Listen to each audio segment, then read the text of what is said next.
What's up? Males, females, rape trains, and attack helicopters, and those who identify as sodomite.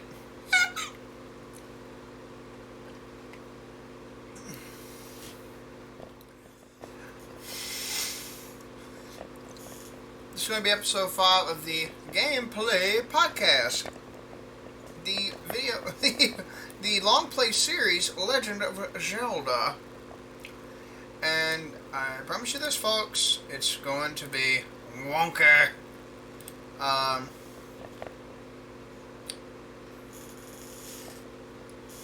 Julian's on my phone right now getting his laptop booted up so he can join me. We're going to do about alternative energies and car talk and some shit like that.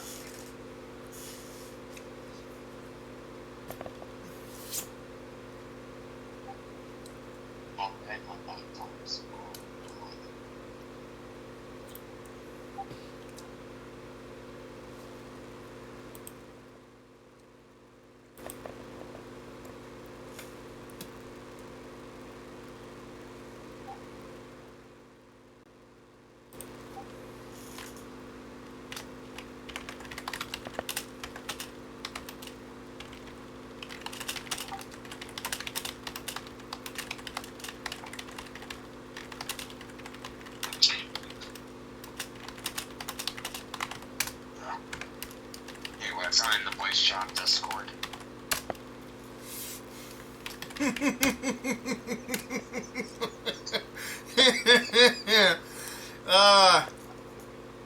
There's some kid that's been has a bunch of alts, and he's fucking he hates my ass with a passion because I pissed him off.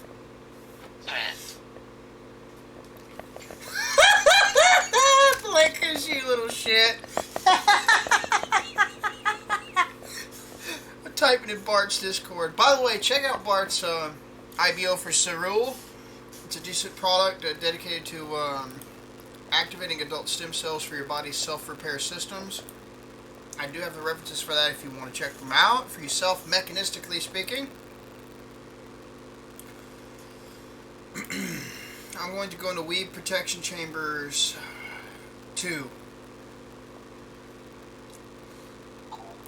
And there we go. Secure.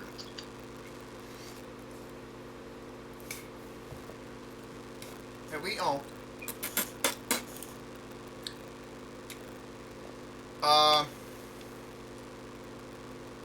Anyway.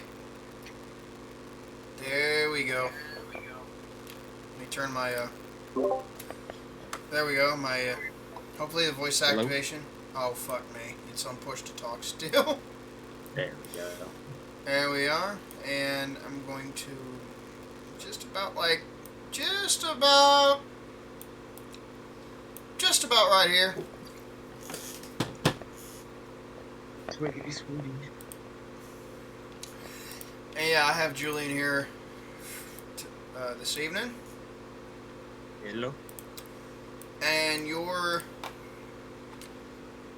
contributions to the particular discussion of alternative energy would be what again? You were telling me over the phone? Basically, alternative energy is like the first one that's most probable to be used by everybody is nuclear. Nuclear provides power for not only a very long time, but we can even recycle waste back into a reusable product. Yeah, and you can also use a plasma dense focus device or a particular, or you can use it, which is a type of fusion reactor, or you can use a particle accelerator specifically to generate neutrons in order to bombard first and second generation actinides from say a uranium to a uranium cycle that makes plutonium it makes a uranium isotopes that can be turned into that you can be used to create plutonium or whatever, however it goes. You burn up uranium. You get what you can out, recycle, take those actinides, put them in a third final reactor. Second reactor can burn, I guess, plutonium and thorium together. The waste from that can go to the third reactor, and they can burn that, split that apart, essentially. Mm-hmm.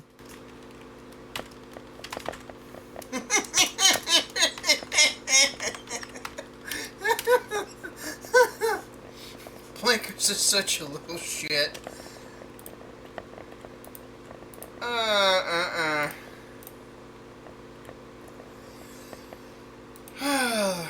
Fucking comedic. Okay, my particular subjects, because alternative energies are...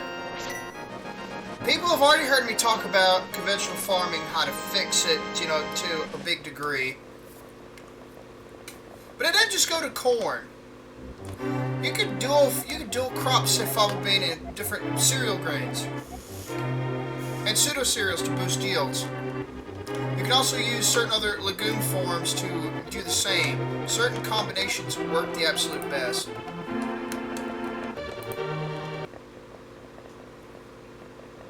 Please tell me this fucking thing, oh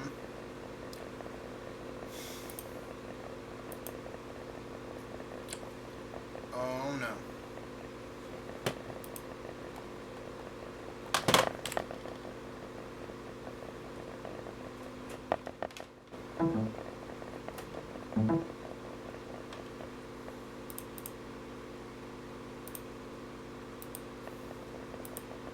You've got to be shitting me.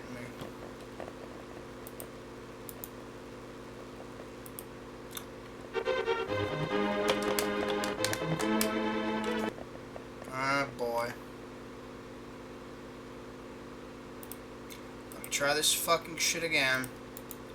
It is giving me trouble tonight, folks.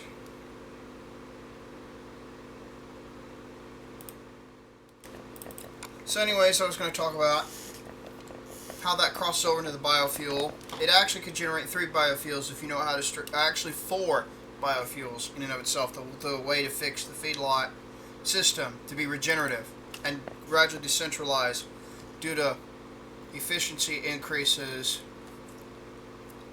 They will necessitate it. The water and land costs will also drastically go down.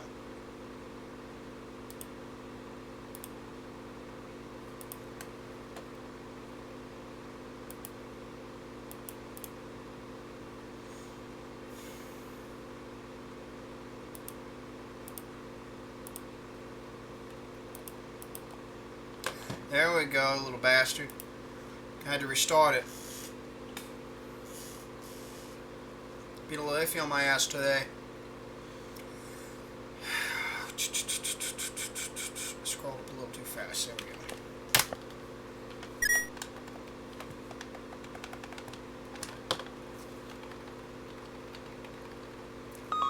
Just rapidly press the fucking start button until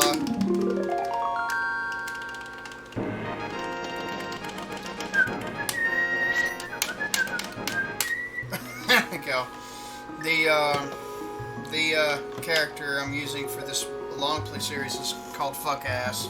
I just felt like being a May. Okay. Yes, I believe you're correct. I do believe you're objectively correct on the nuclear power being a realistic thing.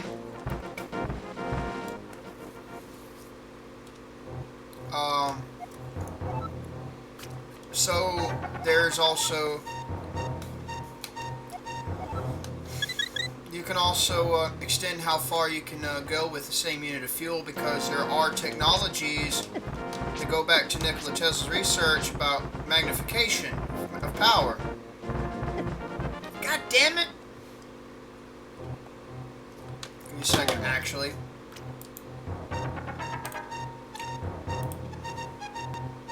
Pardon the lag, folks.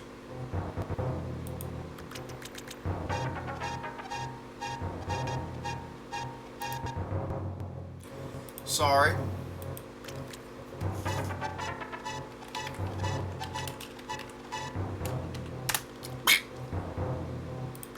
Actually, I have it here.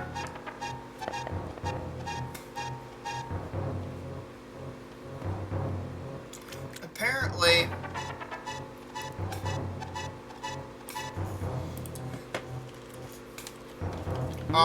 Tesla Tesla was all about recycling losses wherever he could catch them, and also figuring out ways to engineer, particular methods of rerouting and manipulating the shit out of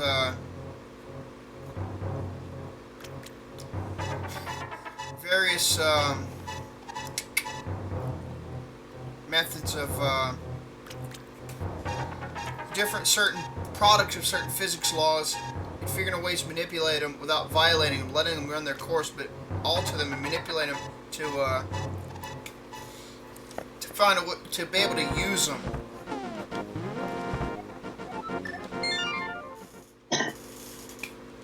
I got whole articles about how Thane C. Hines lost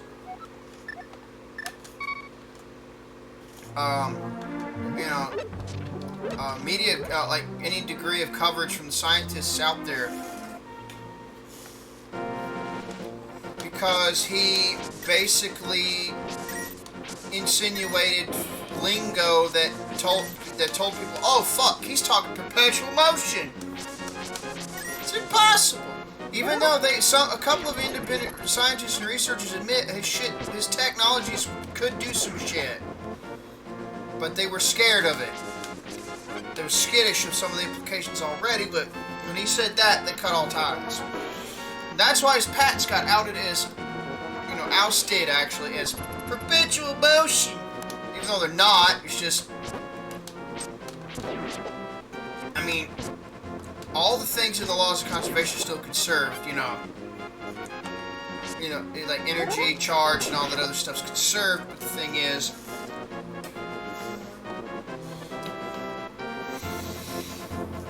you're minimizing the horsepower requirement. You're still burning, or using fuel to run it. Your prime mover's still required to use fuel to run it. So it's going to deal in entropy at some point, But these the technologies that figured this out, it's Paul Babcock used his own method of doing this through switching circuitry and type power supply can be bolted onto generators, and it worked incredibly well. And he started putting that switching stuff on his DC motor as well. And he has a whole fucking DC motor that Lenz's law doesn't create a loss into it. And it took till like the 80s and 90s for some of the switching technology to get fast enough for what he needed. Then he talked about a bunch of other shit, but essentially, him and Jim Murray got together after they met, and they decided to join up with some other people from across the world to figure out how to recreate a lot of the shit through a computer, like a computer box. And they basically combined this, that they worked together. It's called the Resonant, the Switched Energy Resonant Power Supply is what it's called, SERPs for short. And it operates on the same powerful magnification principles that Tesla used to amplify power in his generators. Let me read what he testified in court on 1902, August 5th.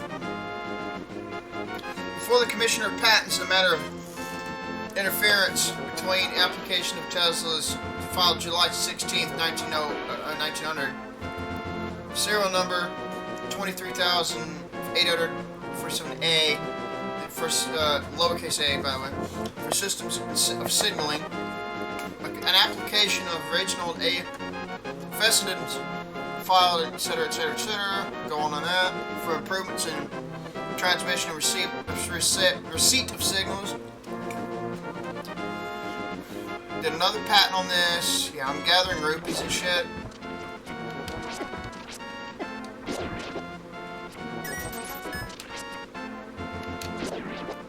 So I can give me some more potion.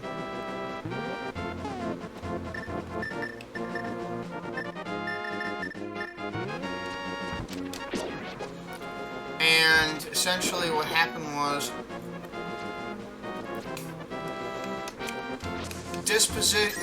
depositions, I meant to say, of witnesses examined on behalf of Nikola Tesla, pursuant on agreement at the office of Kerr, Page, and Cooper, 120 Broadway, New York City, on August 5th. He basically, question number 55 is: Do I understand that the plant referred to is in process of construction? It said yes, sir. It is still in process of construction of the power plant, and a large part of the appliances which I intend to use are already. And he asked, could you explain? Will you state in general what the capacity or size of the plant is? He said, I have an engine at the Westinghouse type. Of the Westinghouse type, rated at 300 horsepower and a directly connected dynamo of a 200 kilowatt capacity. There is a small engine of about 40 horsepower and a dynamo connected with the same, also an air compressing plant and other accessories. Underground conduits lead from the main building to a tower 250 feet away and of a height of 154 feet from the ground, which is a terminal that will be mounted, which will be energized to high potential in the manner described in my patents on the transmission of energy without wires. Repeatedly mentioned, the power plant will be operated by two Babcock, that's another guy, and Wilcox boilers of 200 horsepower each. The plant is designed to enable me to operate continuously using boilers alternately, normally sending patent messages at a rate of 30 words per minute. I shall acquire 100 horsepower to reach with my apparatus to those points of the globe, which will require the greatest effort of the transmitting plant.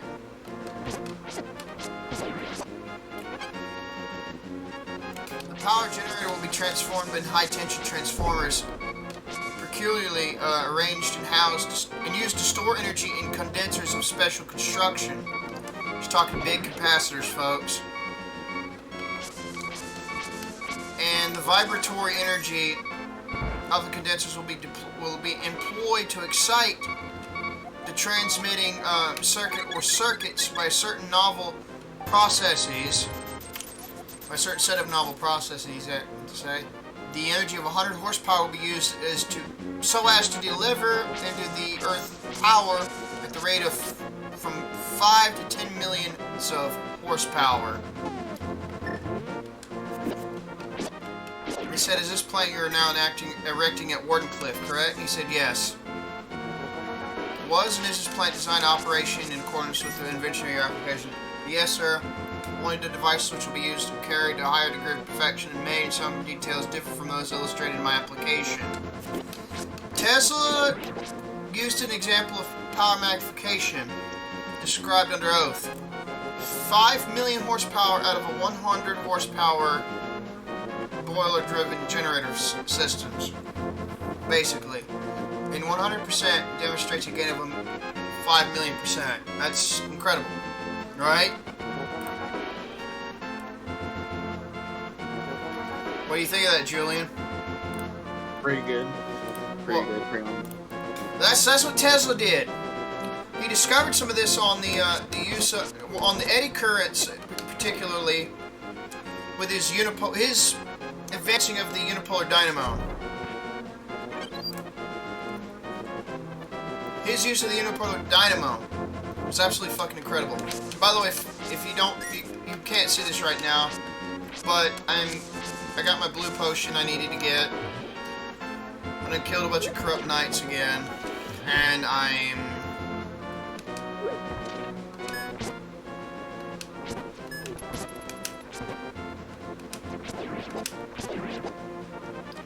And I'm on my way to fight at the Hyrule Castle. In layman terms, essentially, this principle that Tesla was doing, in layman's terms, it's supplied by a power transformer to run the lights, and then it's restored in a capacitor.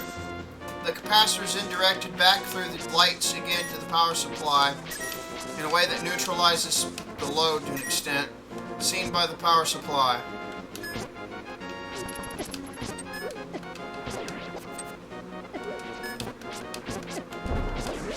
Ow, fucking prick. And the capacitors then discharge back through the lights again. As seen by the power supply. The consequence of this energy oscillation is that the load of the bulbs, in the case, can be powered twice, while the net energy supplied by the power supply is reduced to a very small value. The implication of this technology for energy use in the future is absolutely astronomical, to say the least. This is all done without violating any laws of electrical engineering or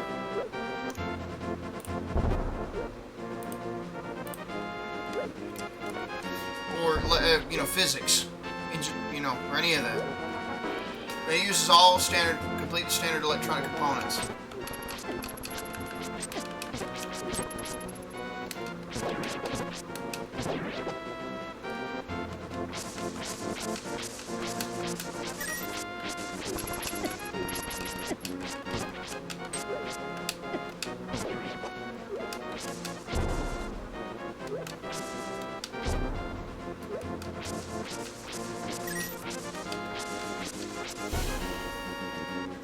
The example they used of the input compared to the output is measured by their Tektronix scope.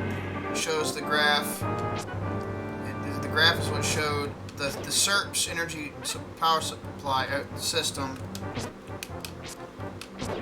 Essentially, is drawing a watt, 1 1/10 watts net from the power supply, but the light bulbs are burning at the brightness of 52.7 watts. Basically, there was a 4,790% coefficient of performance, essentially, which is unheard of for most people, but that's what's going on.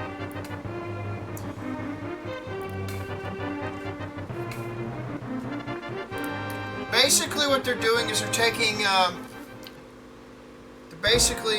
another thing they're doing is they're taking the, oh, I forgot, fucking Master Sword. Sorry about that, folks. I was caught up in reading the, thing here about the, switched energy resonance power supply that's computerized and all that. That, basically proves Tesla correct yet once again, but in a more modern way.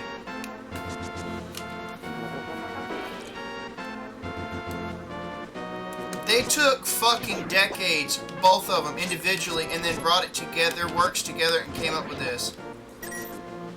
To recreate this. Now, Fancy Hines has an entirely different take on it. It's not a computerized device or anything like that.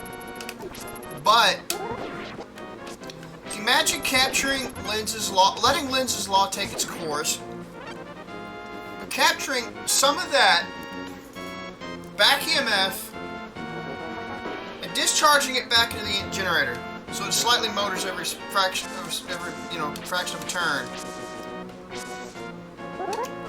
You're not violating the first or second law of thermodynamics, and you're not, because again, they're all followed. You're also conceding you're not violating Lenz's law. You're not violating Kirchhoff's or Henry's or you're not violating any of their laws. Essentially, there's a lot of them. Faraday's laws, Joule's, Ohm's, Kirchhoff's, Henry's, or Faraday's or Lenz's. Essentially, you're not violating any of their laws, either engineering-wise. But what's going on is you are taking what would manifest as a consequence of Lenz's law, instead of a parasitic law, instead of a loss, you're turning it into a use. Essentially, you're extending the ability to, basically also lowering the horsepower required for the same energy. Essentially, I hope this is making sense to you, Julian. Yeah, it does. You see the implications on what that could do with clean nuclear power alone. A lot of implications definitely there. You could almost make nuclear a fucking complete renewable. I worked on it for 7 years. I think I've told you and others about this, but I've worked for 7 years on trying to figure out, how Moray's radiant energy device worked accurately.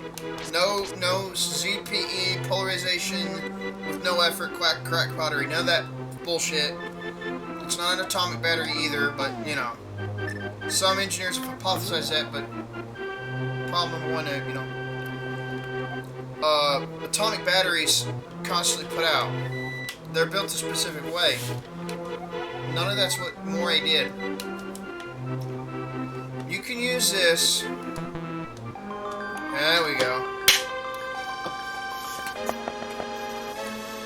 You can use that.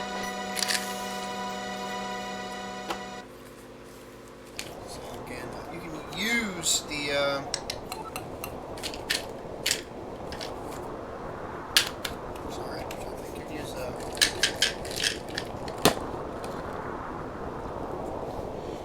You can use that same nuclear fuel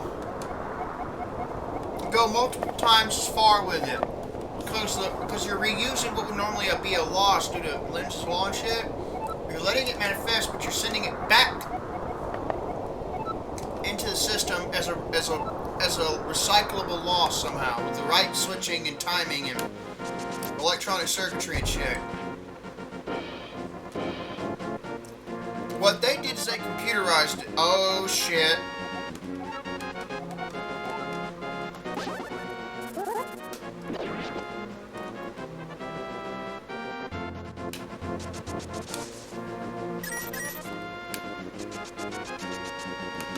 If you guys wonder what I'm chewing, I'm chewing on a oh, didn't mean to spit that out.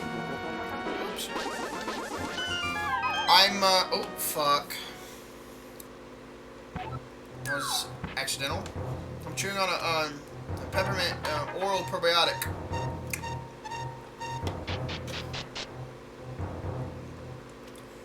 Helps reestablish some good, flora in your, mouth. You can actually swallow these like little tablets too if you wanted to, but here, drink a bit of water for that.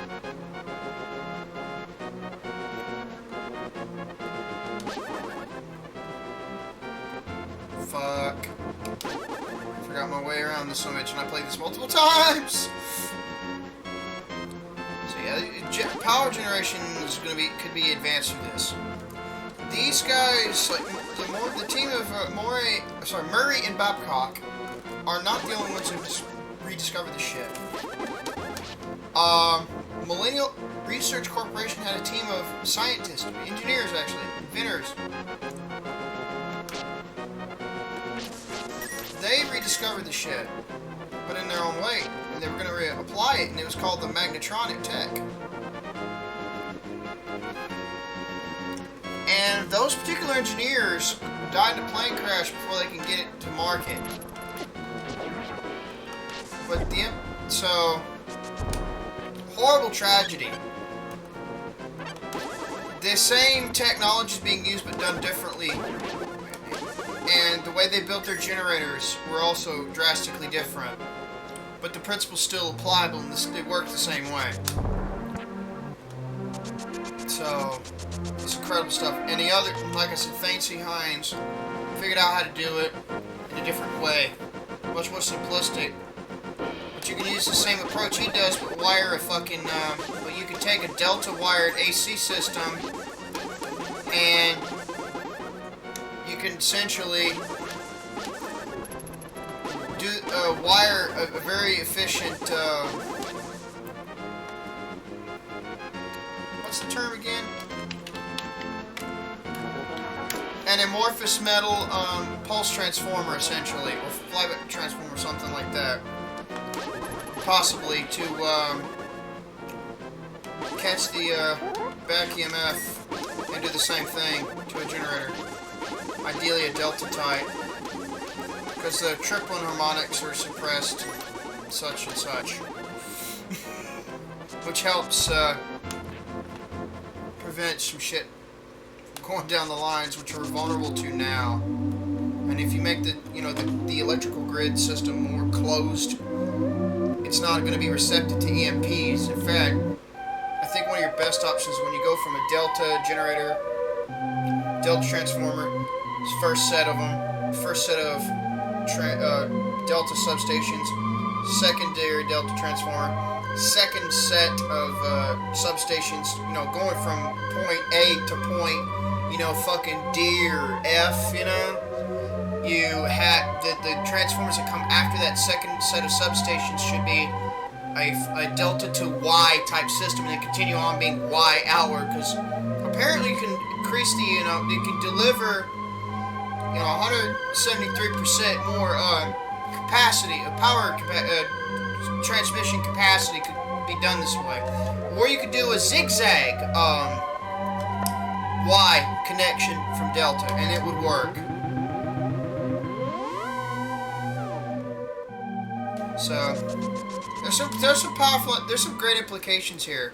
I got a couple of the presentations actually. Now I will warn you guys, some of these guys work off the electric universe hypothesis, and I don't know, they entertain it, but I don't know if they themselves are out absolutely for it. They may be. I know. I got a feeling a couple of them are. I know Paul Babcock entertained it quite openly. But I got a few presentations. But the point is, they demonstrate their stuff, and they have a presentation of how they got there, and how they try to figure out how to reproduce what Tesla did and all that, and they talk about it. There's some presentations I will link in the description below relating to this. The Dynaflux alternator presentation, the secret of Tesla's power magnification, Eric Dollard's history and the electrical utility grid, electrical utility system. Whole presentation on that. He's the only engineer that's trying to continue on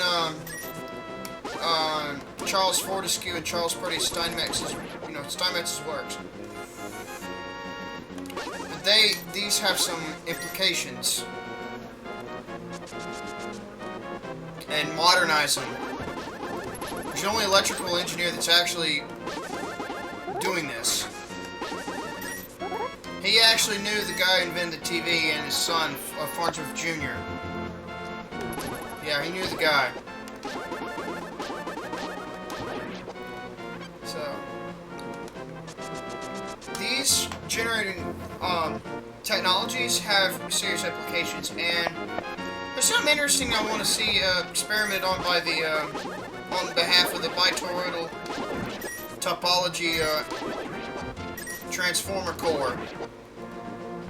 Can you if you can wire it the same way? I'm wondering if you can. I hope so. If you can make that able to be used in Y or Delta systems, or Delta 2Y configurations, that would be great.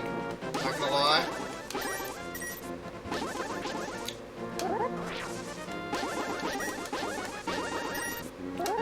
I mean, that would seriously be extra lit, because those certain harmonic forms that are in power lines could be completely dealt with, and there would be an efficiency increase, potentially.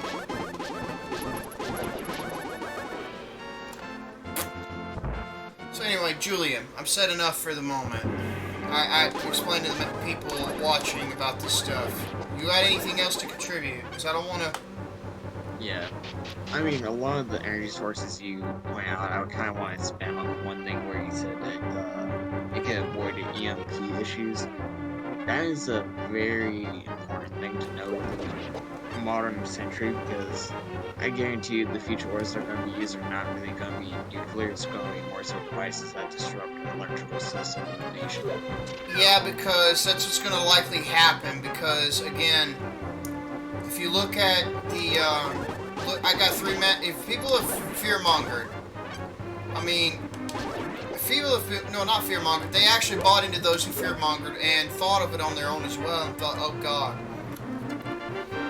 I just helped levy off some anxiety off a couple people, and it's like, dude, I got 3 magic words for you and how this shit, nuclear, I figured 3 magic words that lower the probability of nuclear war happening, lowering it.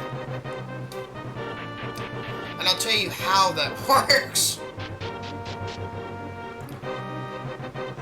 Bunker, buster, nuke. There's 3 ways of doing it.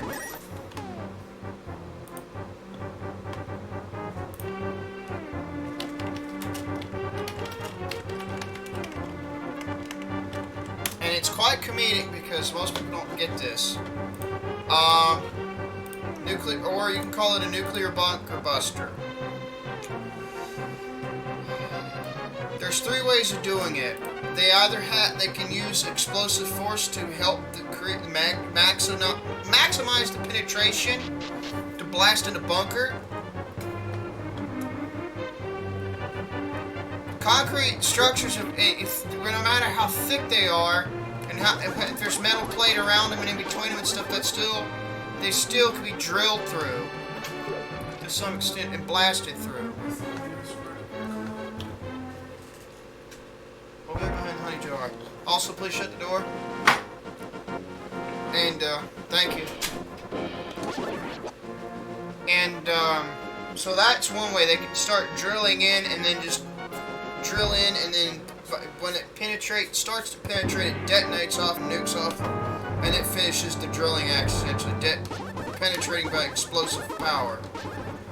Then the second way they do it is they have a hardened penetrator for, using kinetic energy to penetrate through a target's defenses and subsequently deliver a nuclear explosion to the buried target. Next one is a combination of explosive penetrator munitions.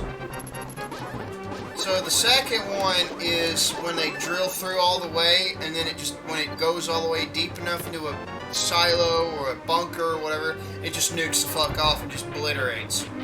You're fucked. People think, I've heard some people I've heard some guys say, oh, dude, we designed to blockade that. I'm like, nah. You are very short-sighted, my dear friend. You are sadly mistaken. Good luck surviving that kind of blast. Good luck, because you're heading in for some sad times. The explosion of the surface of the sun alone is pretty, temperature-wise, when the nuclear explosion hits, is kind of blows that out of the water. It kind of throws the baby out in the bathwater, too. So, why am I explaining these things? It's very simple. It's because the very purpose of the nuclear detonator, or the penetrator-detonator combination, or hard penetrator that drills in and then nukes off after the penetrator stops and sets off the detonation sequence. The reason is elitists. That increases their gamble of making. If they told a politician to push a big red button and start all this, that increases the probability of there being not making it a lot. I was actually testing this with a few PMCs that know about the tech, because most people don't know this, but the Fed pay private military contractors that are domestic and international. Most of them are, though, in each government tend to be native. That's just how it is. It's a scalability, and it's a series of scalability and cost efficiency type issues to be minimized. You're most likely going to have to stick with domestic,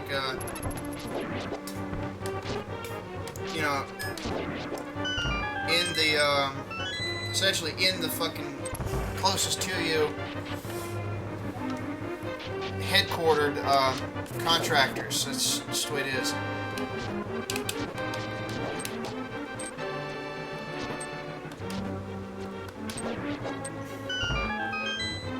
So, yeah, and plus with PMCs, a lot of times the reason why it's domestic is because a lot of the guys already had background checks done by the government on them. A few times you're gonna see a foreign PMCs, like usually allies, like think German PMCs, British PMCs, and things of that nature. yeah, it's kind of crazy, but Biden's not been helping the military. But the point is, the elitists have personal protection. They may stick around, but some of them will probably betray them. Most likely. They also will most likely... There's also another thing too. And that's pretty much this. The military forces by default will turn on those who are gonna fuck them.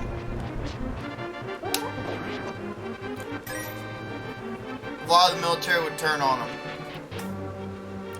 And who are most likely the first to get, who are the bombs going to target first? All infrastructure that the enemies use. That most likely includes their bunkers if they find them. That's a big fucking suicide. It's also a big fucking cost that's gonna fucking make them, they're gonna pay along with the rest of us if they live through it. Even if they're secure in a silo. There's a lot of counter incentives in setting off that kind of button. I'm not being an optimist, I'm just being realistic.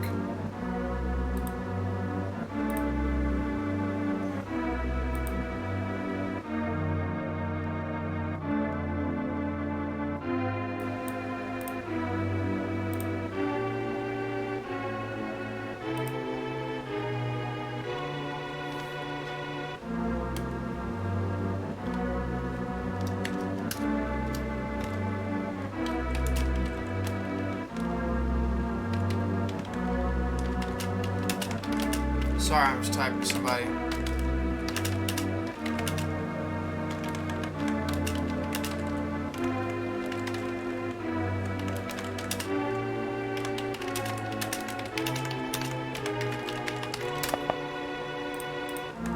So it's kind of, it's not.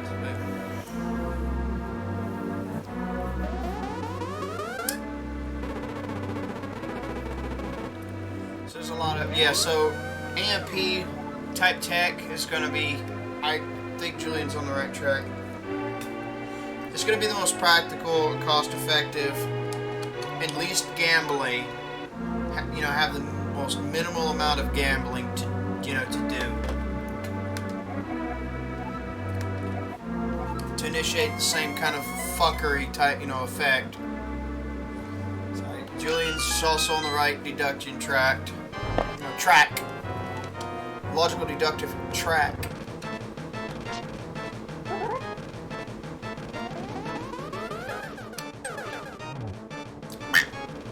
Get quick, bitch.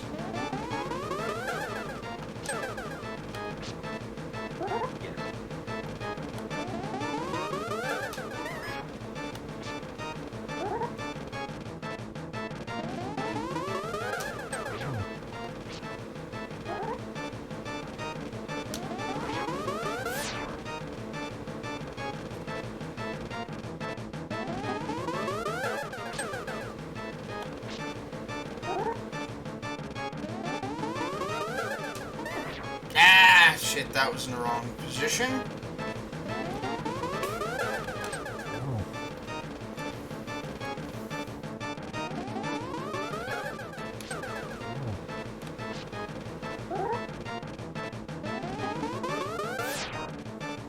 what are your opinion on, what are your opinions, I meant to say, on biodiesel?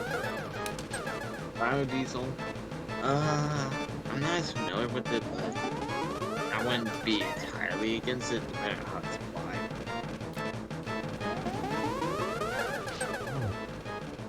That's an area I haven't studied as much, but you know, yeah, better than regular diesel.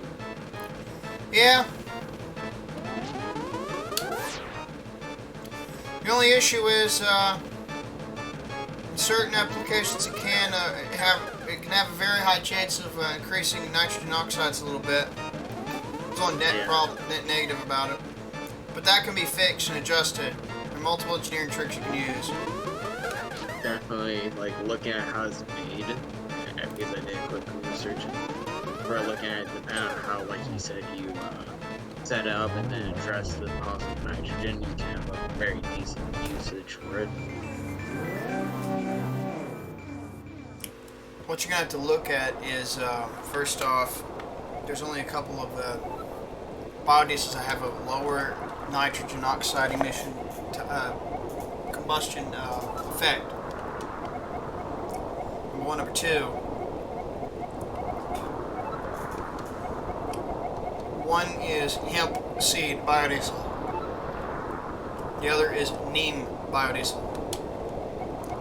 Now, as incredible as it sounds, it is good, but there's a catch. Imagine a tree that's native to India, but would be invasive like a fucking weed if they were moved to this particular territory, if they were implanted here. An invasive tree. Think about that. That's a weather, climate, biological, botanical series of barriers there.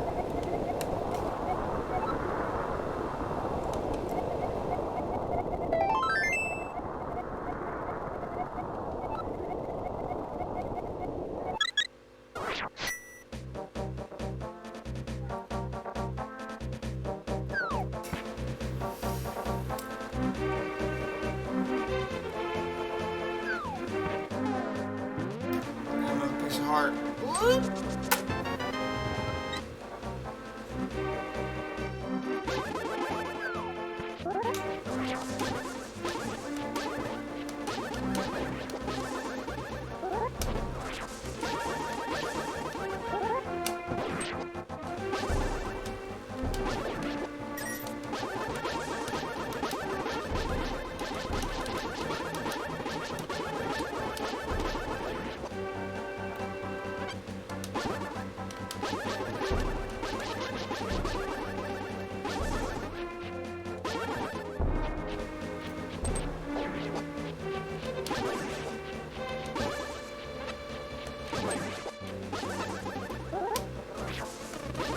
So I'm not saying we're just killing these enemies, trying to...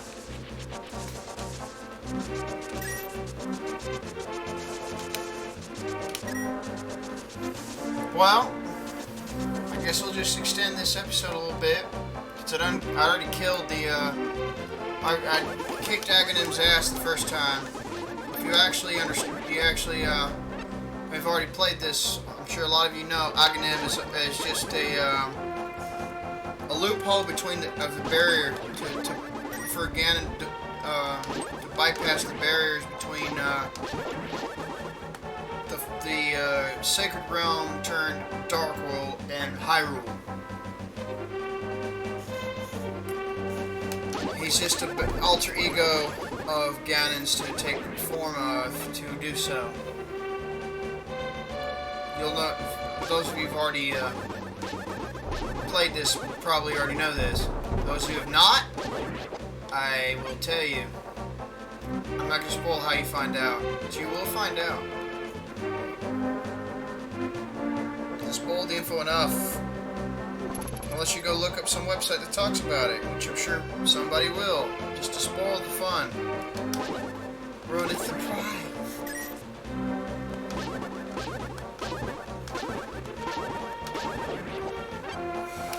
So, we got neem biodiesel, which has a lot of biological and chemistry, and climate barriers make it not so good for us to have unless we can control the invasiveness element of the tree somehow. That'd be kick-ass. But the next problem would be this.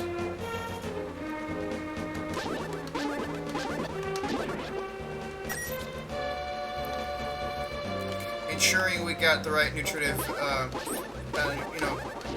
making sure the plant itself's properly given the right, nutrition for it to keep growing and keep producing seeds, and we make use out of the how long the seed production will last in such a plant in its lifetime, and stagger production somehow.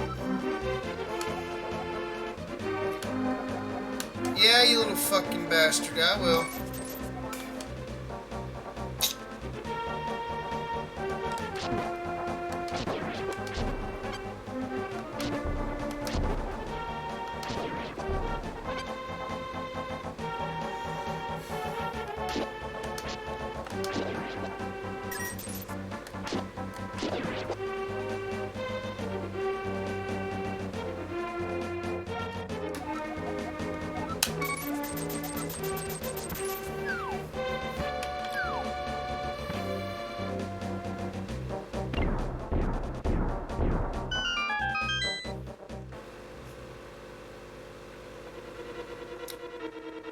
That little character got transformed because he was mischievous and greedy. Calling it now.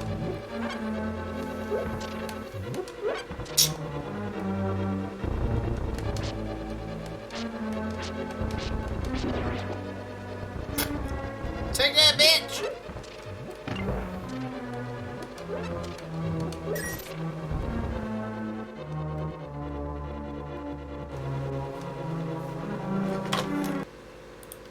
Fuck.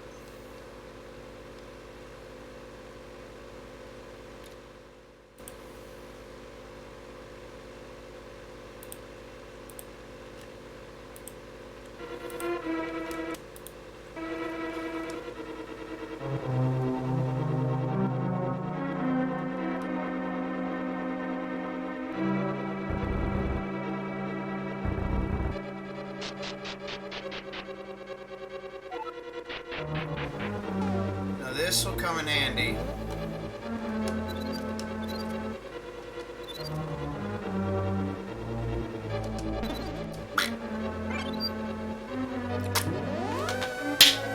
Okay, now we've gone over that a little bit.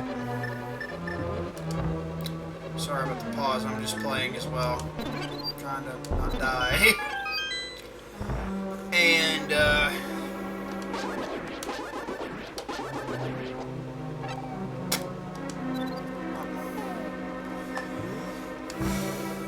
about the way of making Lenz's Law a useful asset instead of something to work against constantly.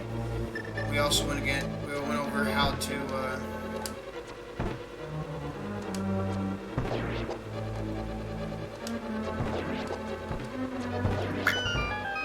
dead bitch.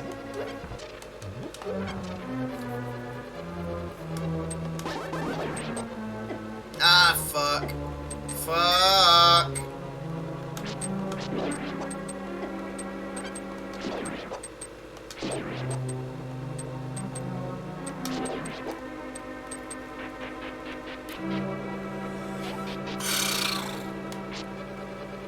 Okay, I was gonna finish about my point of biodiesel. The Philippines. Shit, that was not a good idea to bump them with the sword. God damn it. Not in time. There we go. Essentially, they could add up to 5 or 10% coconut oil biodiesel or cocoa biodiesel. And they actually have fucking mileage gains. They definitely do. Huh? I said they definitely do. Well, that's because of the chemical structure of the coconut oil. The MCTs, when they're turned into alkyl esters, when each MCT is bonded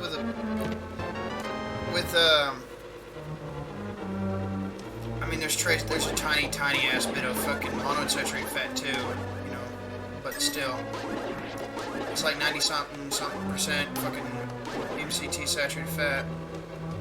Yeah, and aside from like, you know, the oils and convention, coconuts now are being used to make this next fabric.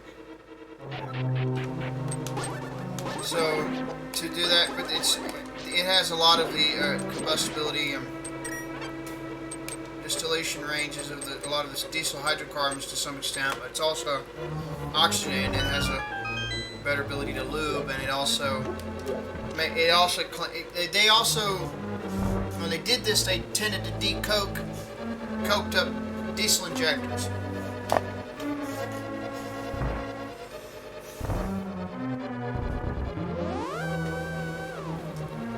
So it's pretty kick-ass, and so it not only gives them better performance a little bit in mileage, but it also cleans their engine out, which is pretty kick-ass, and a relatively small amount at that. Now all they have to do is remove all the sulfur as best they can, then, and some of the aromatic content. Then they can put the cocoa bio in it, like 5 to 10%, and get the same benefit, but what's really intriguing about it, oh fuck.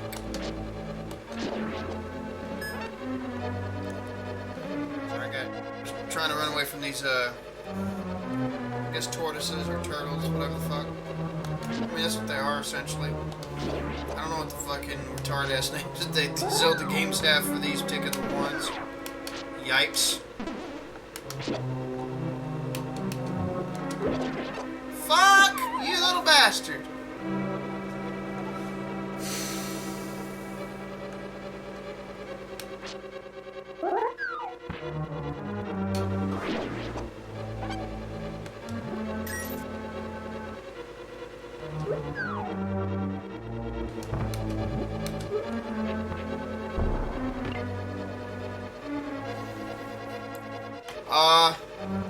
The next fucking thing that I noticed, a hemp biodiesel that has extremely low emissions. If you're growing it out of ground, it doesn't have quite as high yield as, say, a soybean. But if you do it on aquaponics, for instance, you grew edible whitefish and stuff like that, pretty cleanly, of course, or you used it to help repopulate.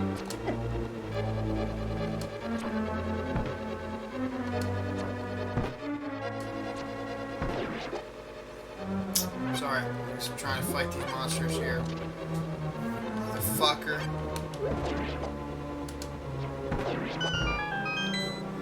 Get ducked on, bitch!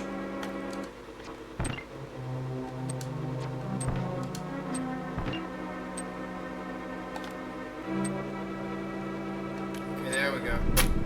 Right in the eye. So, next thing to do is to push for aquaponics, hemp seed biodiesel. But you also want to profit off all the other products too, and make it a little bit more practical. I know we do desperately need the fucking shit. We need the decorticator machines brought back, and we need all these other kind of things. We need to make it easier to harvest all the hemp seeds and stuff too, because that can be a bitch at times. There are challenges, but I know there's companies that are, farmers that are actually facing them, but still, there are some,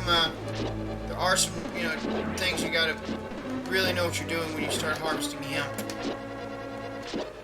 It makes a hell of a good, it makes a shit ton of fucking profitable products. That lines up farmers and harvesters' pockets and shit. So, I'm not hating, it's just, gotta know what you're doing and harvesting them. Fuck.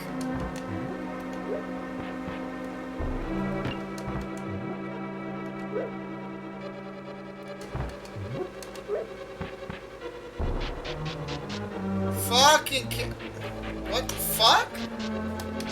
Okay, that was a lag time. It shouldn't have happened. Yeah.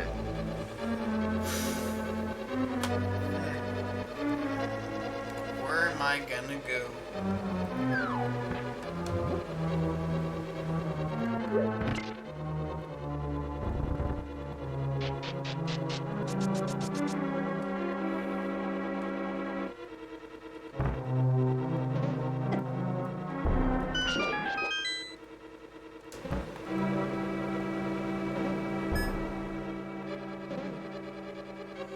I need to drop down, I guess.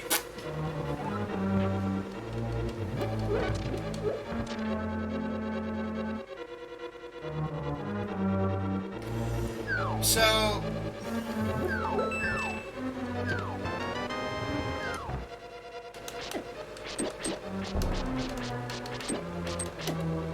Fuck.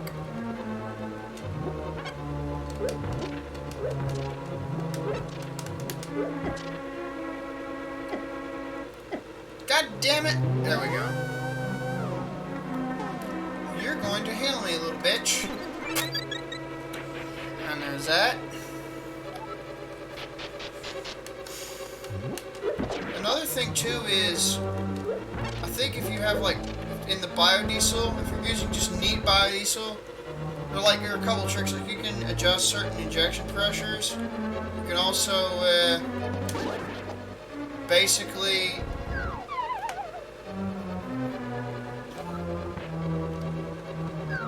fuck that.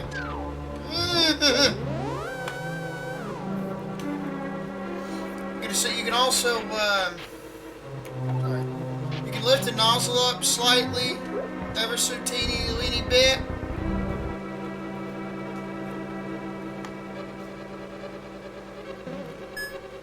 Till the nitrogen oxides start to drop enough to be satisfactory without trading off too much efficiency or power, or increasing all the other pollutants, you know, CO, hydrocarbons, and whatnot, and soot, or PM as they call it, particulate matter. Fuck, I hate having to drop down this area. Fuck! And them bones can suck my ass.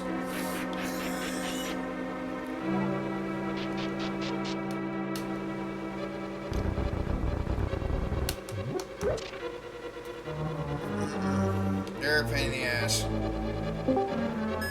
There's some real boners, I tell you what. Who that? It's Jordan. Hey! What's up, Thrash Metal? We're in the middle of a gameplay podcast. Oh. Hey, it's alright! You're welcome to join the board. Julian and I were talking about biofuel and renewable energy and stuff like that. I got a video coming out soon talking about suggestions for Filipino, energy independence for the purpose to support them in their efforts. Because they got a good thing going. Because, I'm sorry I didn't mention this earlier. I'm in the middle of fucking trying not to die! Fuck! I was speaking of games, Les. Guess what game I decided to play? What was that? First time ever. Call of Duty Warzone. Yeah, I Alright! had to get into Call of Duty for the first time in my life. Call of Duty Warzone's kind of it's like modes you either enjoy or you hate. There's no in between. Yeah. I enjoy the game, but I have my ratings. What game is that? Good luck, it's Sorry, I gotta go through here. Then I can do this. man, I swear the book is having moments like that are that doesn't make sense. I win the game. I win the gulags time and time, not all the time. Making a run for it, bitches.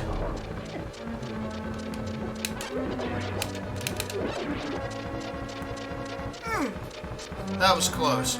I'm playing. I'm part of my Longplay series, Legend of Zelda: Link to the Past. I'm on episode 5. I'm gonna make it a little longer than normal. I'm trying to not try to deliberately pad it out, but I'm gonna try to make it, you know, lengthen it. So, cause I've already beaten. I didn't expect to not be able to take on Aghanim and then not move on to episode, you know, have a separate episode 6 for the Dark World's first dungeon. So I'm about to lengthen a little bit more. It's all about certain timing, folks. Let's see what I can do here. Boom, bitch! What's that, Jordan? A Link to the Past, that is a timeless classic. Oh yeah, it raised the bar for so much shit. It's technically an action adventure RPG. And I think it's 30 years old. It's 1991. Say what? Was it Link to the Past? Did it come out in 91 or 92? I think it was 92 because I think it was 91 because it was like 5 or 6 years after it was like maybe 4 or 5 years after the Adventure of Link, the Zelda 2 Zelda 2 I think came out right after then, maybe a little later. If my timing's correct, it is. I could be wrong. I'm looking at it on Wikipedia. It came out in 1991 in Japan. In North America, it came out in April of 92.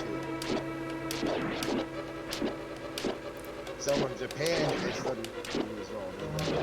Yeah. In North America, it's soon. It's 30.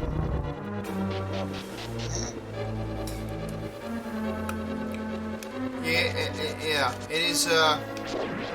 It came out a year before I was born. It's actually one of the first games I watched my cousins play when we were kids. Oh, Super Mario World. Forgot who it was I used to watch play, but somebody had a big ass bunk bed real high. When I jumped down from it, I did the Mario jump off the top of the bunk. But I did land safely. I didn't bust my ass. I did a roll. I did a drop and roll. Quite coincidentally, just like Link would from a high distance. Okay, where the fuck am I at?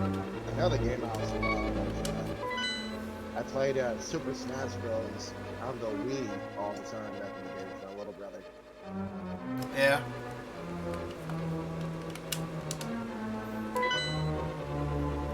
I'm trying to remember how to get the fuck up there. Cause I told the audience I was only gonna look at the guide for, you know, for the fucking what's it called again?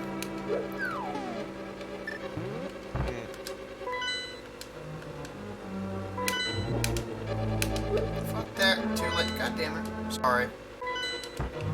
I told the audience I was only going to look at the guide for the hard pieces and the 5th dungeon. So, but I hope I don't have to break that promise, you know.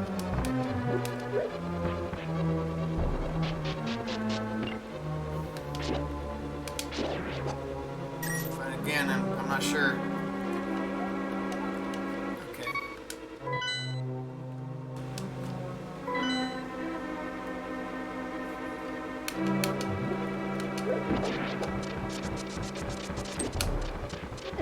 Fuck you, little bastard! Gotta redo that again. Fuck.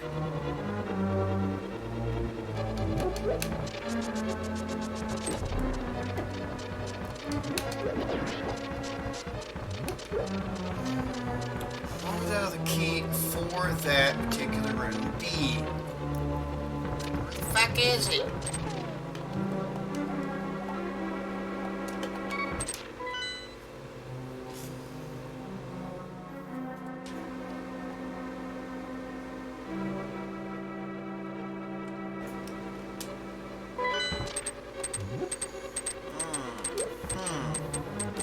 Quite the pickle.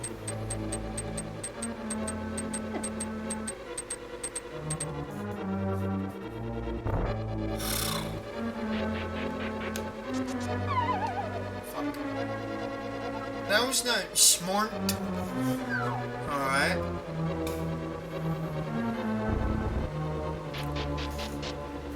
So, I got the energy independence coming out.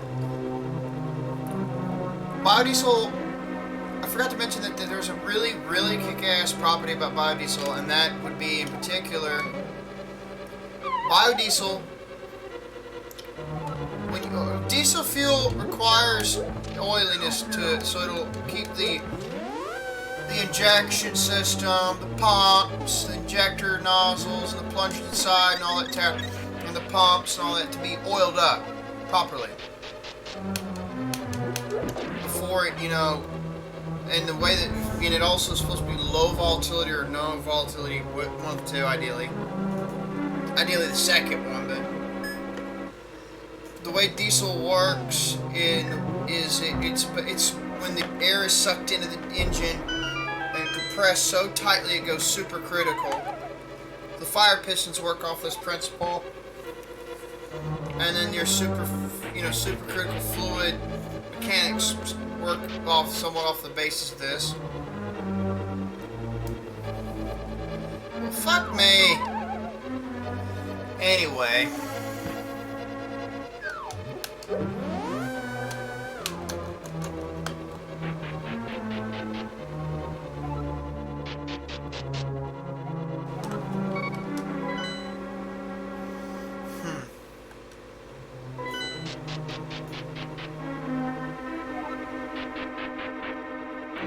Wait a minute. I think I know. Get clicked on. But, essentially, sulfur is required for that to be lubed to lube, but it has a very nasty cost to it, and it puts out sulfur oxides in the air. They react to water vapor and other agents in the, gas in the air, and dust in the clouds, to form basically fucking battery acid. It's acid rain, essentially. So that's pretty toxic. Yeah, it definitely is.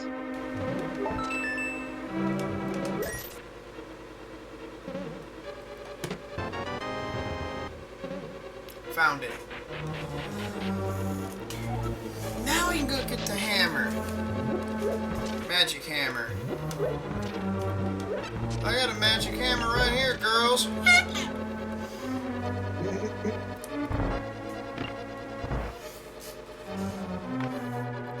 But anyway,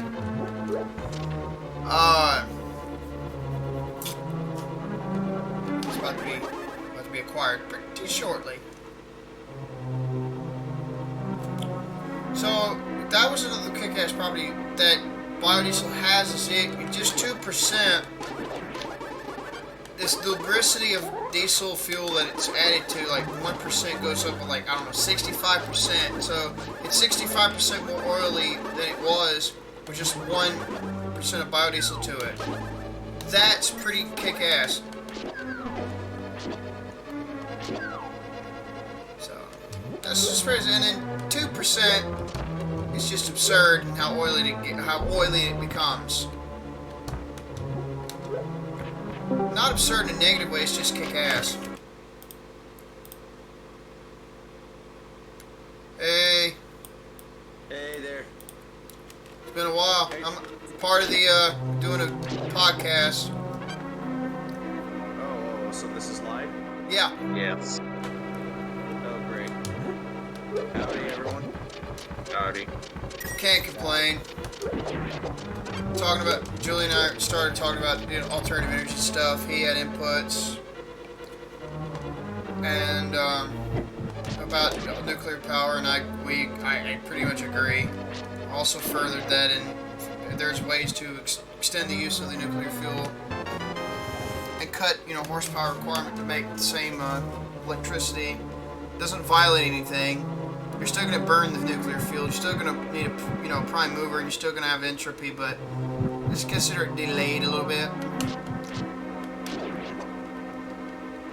Burning garbage, honestly, incinerating garbage is is actually one of the best ways to produce energy as well. That's really great. You kind of have to be careful about that because the military did burn pits or they burn garbage, and you can see about the consequences of that. Actually, if you burn it hot enough, apparently, or so on, like, whatever, it doesn't have any environment. If you burn it hot enough, it also burns all the toxic shit or whatever alongside it as well. Yeah, the plasma torch incineration. Yeah, you gotta torch it super hot or whatever. But yeah, you essentially, if you progress this technology well enough, you essentially kill 2 birds with 1 mentally handicapped stone. Or better yet, there's a much better one. I know a company that if they were allowed to get the funding to get their first plant started, they could turn a garbage dispenser, a garbage dump into a higher mixed alcohol fuel dispensary, bioenergy. They would also become basically a recycled mineral dispensary and a road repair slag dispensary all in one. And higher mixed alcohol fuels it's got 89% of the stored potential that gasoline, it's 85% of that of gasoline, but you can formulate it depending on the mixture to be as, to range from 109 octane to 130.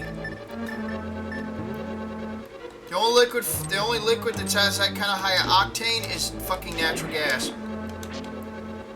So that's pretty incredible. I do not like, I like solar panels like on a small scale or so on, but I do not like solar when it comes to like, I don't know, giant friggin' solar panels or so on, like fields of them and so on. Oh yeah, they're horribly inefficient. They actually pioneered a way to do a 3D solar towers. And because a lot of the stuff that is used in solar panels cannot be recycled for a good chunk. So oh yeah, it's terrible. Can't be used anywhere else or so on. So there's gonna be like giant like friggin' solar panel graveyards in our future. That's gonna badly affect the environment. Yeah. Yep.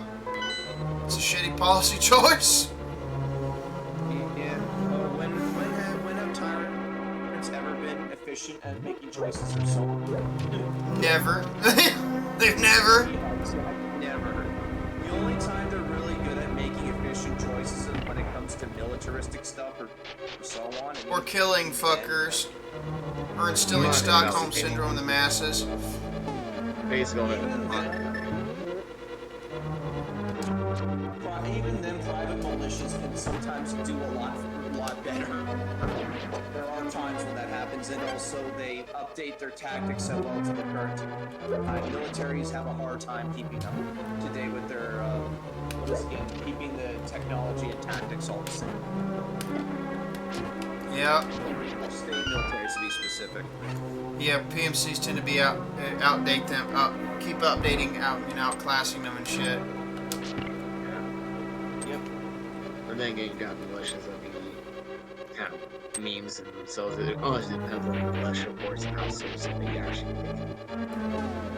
Oh yeah, it's definitely going to depend on the militia. Again, there are going to be several different folks in charge and all the different ideas and different strategies about how to deal with various different types of violent folk out there.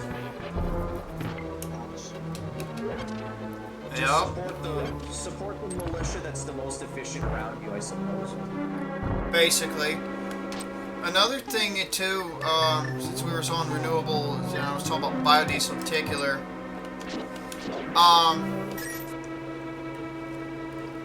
If you took all the fucking soybean oil and peanut oil and stuff like that's in our food supply, turn it into biodiesel and shit, you'd actually be reducing a lot of inflammation inducing in the populace. Because too much omega-6 makes your cell membranes prone to oxidative damage. Doc Kendi Berry and then the People's Chemist both talked about it. Kendi Berry talked about it in a video, and then I've read it the same thing, and he also explained it, some other stuff as well, in the fucking book, Over the Counter Natural Cures, in the Stop Eating So Fucking Much book. It serves as a dietary book for, that works with the, holy shit, I'm not even fucking, holy fuck, I'm lagging hard, dude. Anyway, Charge! Take care of yourself, Julian. yeah, you guys have a good night. Sorry, I was hoping you had, you know, were able to, you know, give more, you know, contribution, but before you go, what kind of subject would you be willing to, would you be able to have more input in before you go? Probably Homeland Security, national security threats from both government and rogue threats in the market. Okay, that would be an interesting convo. Yeah, it's just because right now it's like 11 p.m. and it's my sleep. Sounds legit. Alright, you guys have a good one. You too. You and Capitalist Pig, if I can ever get a hold of him in time. Oh, fuck me. Lost my ferry. If you and Capitalist Pig could ever get together and talk about that sometime, that would be great. For sure. He'd have to be kind of not working now. When that'll be, I don't know. Yeah, definitely trade, baby. Definitely worth the conversation. Good night. Yep, good night, Julian. Well, I guess I just came in here just in time, I suppose. Yeah. So, any other... Ow, you cunt! Get off of me! Fuck! Is that your cat again or something? No, it's his fucking boss! He was fucking shoving his face down my throat! Trying to tail rape my ass! Fuck! So do you want to go... Sorry, go on. Yo, you first. Alright, so do you want to go back to the energy time?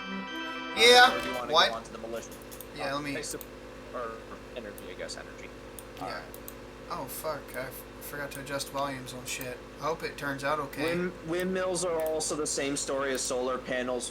They're going to have major graveyards as well, because a lot of the stuff in windmills are also not recyclable. Oh, hell no. Windmills are terrible. Yeah, frig. It's... Like, I'm all for clean energy and protecting the environment and all that, frig.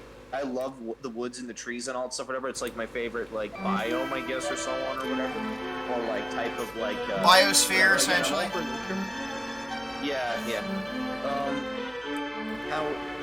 However, again, if we want to make sure, whatever, if you want to clean up the environment, climate change or not, or so on, or whatever, again, like, we got to do it practically and with, what is it again, and approach folk with honey rather than firearms.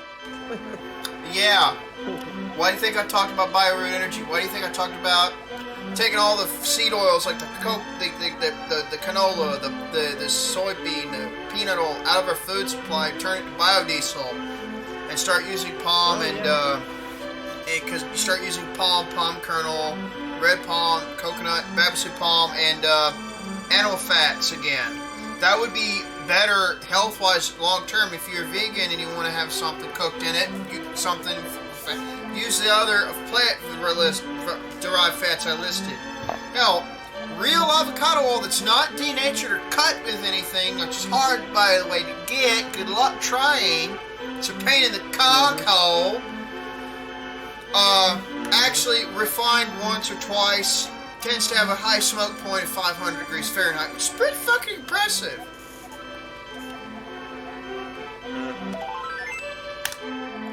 So I get you. So you're getting rid of a fuck ton of omega-6 from your diet because that's one of the many ways these SAD diets inflaming the fuck out of the populace. There's an abbreviation. It's the SAD, Standard Americanization Diet. SAD.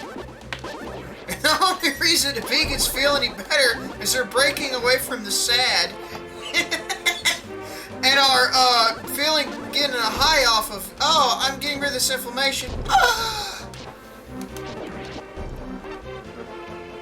Like, no shit. You're taking 2 macros and separating them. You're supposed to do that. You can either use all carb, high carb, extremely low fat, if any, or you can use high carb, moderate high-ish protein, or in high fat, and low carb. Either or you could do the carnivorous style, which would be basically you would be doing what they you'd be generating carbs from protein, and you'd be going in and out of ketosis in a cycle with minimal effort, which is what you're kind of supposed to do, because,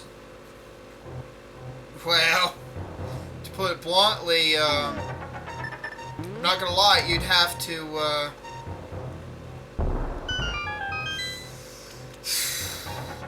cycle in and out of ketosis. You can't be in constant ketosis. That starts robbing you, and that will fuck up your thyroid and shit. And anyone that tells you that, don't listen to them. Constant ketosis is a problem. Cycling in and out of gluconeogenesis and ketosis, which you're supposed to do, is okay. And that also can lead to other problems, because you start running out of sugar that you need to make to keep yourself alive. You have to have a little bit of sugar, but you don't have to have carbs to have it. You can generate it out of protein, as long as you keep your liver in good shape. Realistically, you do have one issue. There is one issue though. You get ammonia buildup, because ammonia is a byproduct. Now, but then again, your body, if you swap your ratios to purge it out of your system a little bit, and stop, having too high a gluconeogenesis, that tends to be the only realistic look. And then again, it also varies from person to person too. I know someone with Germanic and Native American lineages, and I do too, So I don't know if that's going to affect me the same, because I'm not as strong. He's almost like half-blood of each. Very handsome guy, and great on the guitar too. Yeah, I'm talking about you, Austin Frage. Anyway. Yeah, it basically, it's very unique. It's very, that's the whole thing about it. Like, the point is you gotta separate the carbohydrate from fat and make useful energy out of it. And actually not stay in one or the other, essentially. That's what we're supposed to do with ketosis. And it does have the benefit of your mitochondria-wise. It does. You are. They say that there's a lot of good to it. Like, you're getting rid of blood sugar in the blood. You're getting rid of relying on insulin as much. You're getting rid of. You can drop blood pressure. Ketones can also might have cardioprotective properties. So, I mean, there's all kind of stuff, and they're finding out more mechanistic info and shit. But this is something that none of the fucking no diet group has. Nobody has. You have to have a well-controlled, well-powered, well-tenured, well-documented, well-disciplined, well-controlled and everything type of trials. And those trials that have to be this strict are randomized controlled crossover trials. Randomized controlled double-blind placebo, trials. And the last one would be,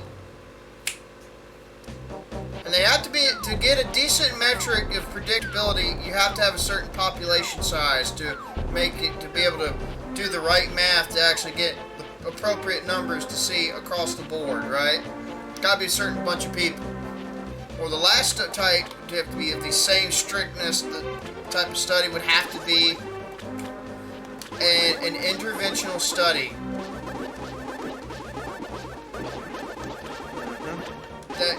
civilians directly on people as the test subjects. Now, unless you make it contractual, or you say you have a prison rape, a rapist in prison, or you have a murderer you have put in jail instead of having them executed. You know, I would consider them as worthy test subjects, I guess, but that's already got its own problems. So in other words, unless you make that contractual, trying to do that is a human rights violation. Just trying to do it out of the blue. So that requires a lot of people with a lot of contracts to sign up on that are in the, I guess, healthy grouping.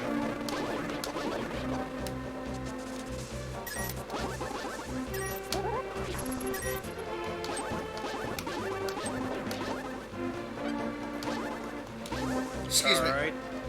Also, what is it again? I don't know. Hopefully, at least, also, what is it? Cold fusion gets invented or something, or unless it already is, or hopefully it gets brought into the light. Or Cold fusion exists in two forms.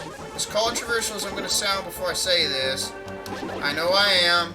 Fuck off. Shove it up your asses. Don't screech yet. Suck my ass if you want to. If you want to screech. You're better off fucking licking my taint. There are two forms of cold fusion. They do happen. They are fusion that they do happen at room temperature. It can happen at colder temps too. But it is called.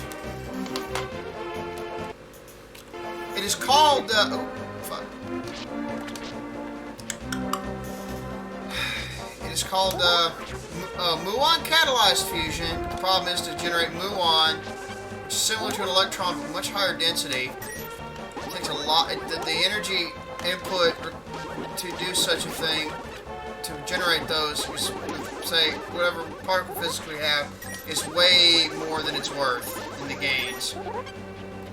The other is you can basically fuse alpha particles to certain minerals, atoms of minerals. Germanium is an example. Now, this was discovered by a guy who did engineering technician work in radioionics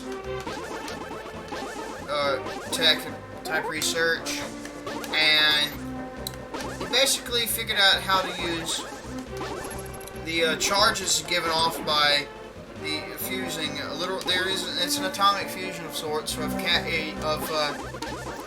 alpha particles and germanium atoms. You can do that. What happens is it transmutes into another element and it gives off a neutron. If that neutron bounces back to it and hits it, the isotope, second isotope the first isotope that forms from the process, it'll turn into arsenic and secondary beta electron emissions. Now those secondary beta electron emissions have a decent charge to them.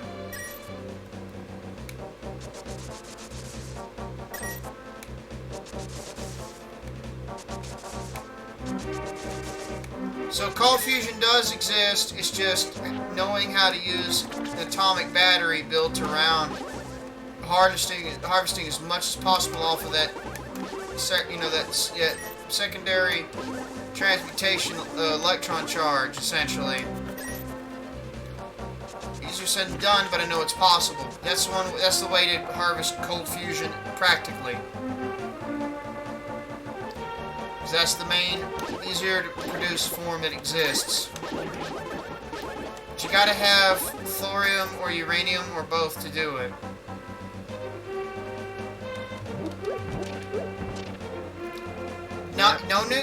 As long as they're pure, you can do it, and it can affect and it also has different atomic transformations. Different transmutations can happen with different isotopes when it comes to alpha particles. Pretty kick-ass shit, not gonna lie. Okay guys, this is what you're gonna do early on. You can do this anytime, as soon as you enter Dark World if you wanted to. What you do now, see this? Print screen. Oh fuck, I gotta piss. Why is it gonna ruin my moment? The fucking bladder. I'll be right back.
Alright, I'm gonna put my earbuds back in. Okay, Yeah, I also heard this from my dad and all that stuff, whatever, that apparently with coal plants and all that stuff or so on, there might be a way to make them clean using a filter of some kind or something. But, I don't know. what you talking about now? Sorry? What you talking about now? I'm gonna continue on the renewable energy topic or so on, and apparently my dad mentioned that there might, whatever, a long time ago to me, that there might be a way to make coal plants, for instance, or so on, or whatever, more environmentally friendly by filtering out all the toxic shit and preventing it from hurting anything. That's what clean coal power is built off of. Mambo's medallion, watch this shit. Ooh, that's lit. So then, if they're using coal like that filter that my dad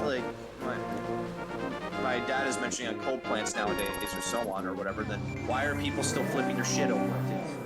Because they don't want it.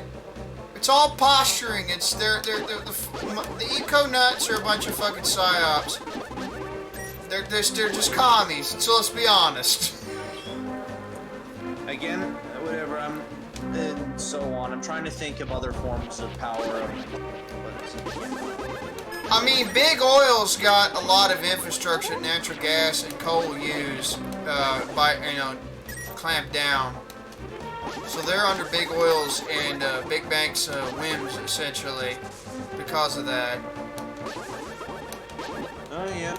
So because central bankers were basically, they have the power over the entire world, basically, because of how much money they have. yeah, don't ask what family Well, last it's not name. just that, they print the money. Yeah. Don't ask what family has created a lot of that. And don't ask what country they helped co-found in the Middle East either. That's gonna get me screeched at. I have a feeling I know which family that is. And I almost said fuck. Karl Marx was a cousin to him as well. Back in the day, you're done, sorry. An aristocrat Jew peddling anti-Semitism. The definition of self-hating, folks. Sounds like a posture. Yeah, basically. And I love how Oh, he was old. Sorry, go ahead. Marx was also a racist. Yeah, he openly called blacks the N-I-G-G-E-R to their faces and shit. Well, it's not just that, okay, it's one thing to say, something like that as a joke and all that, whatever, so on, Well, but it's drastically another thing when he meant it, literally. I know. He literally meant it, yeah. Yes, he meant it, and, Pretty shitty. and he raped a maid and knocked her up with a bastard child. Unfortunate for the child to be brought in the world that way. Yep, and also he never bathed in his life. He was a slob, and he was a fucking parasite towards his own family. And he was still an aristocrat. He was a fucking aristocrat. They didn't kick his ass out. But then again, I guess they looked at him as a tool too. They looked at each other as tools. You know, that stereotype. Not gonna say it. Because YouTube's run by him.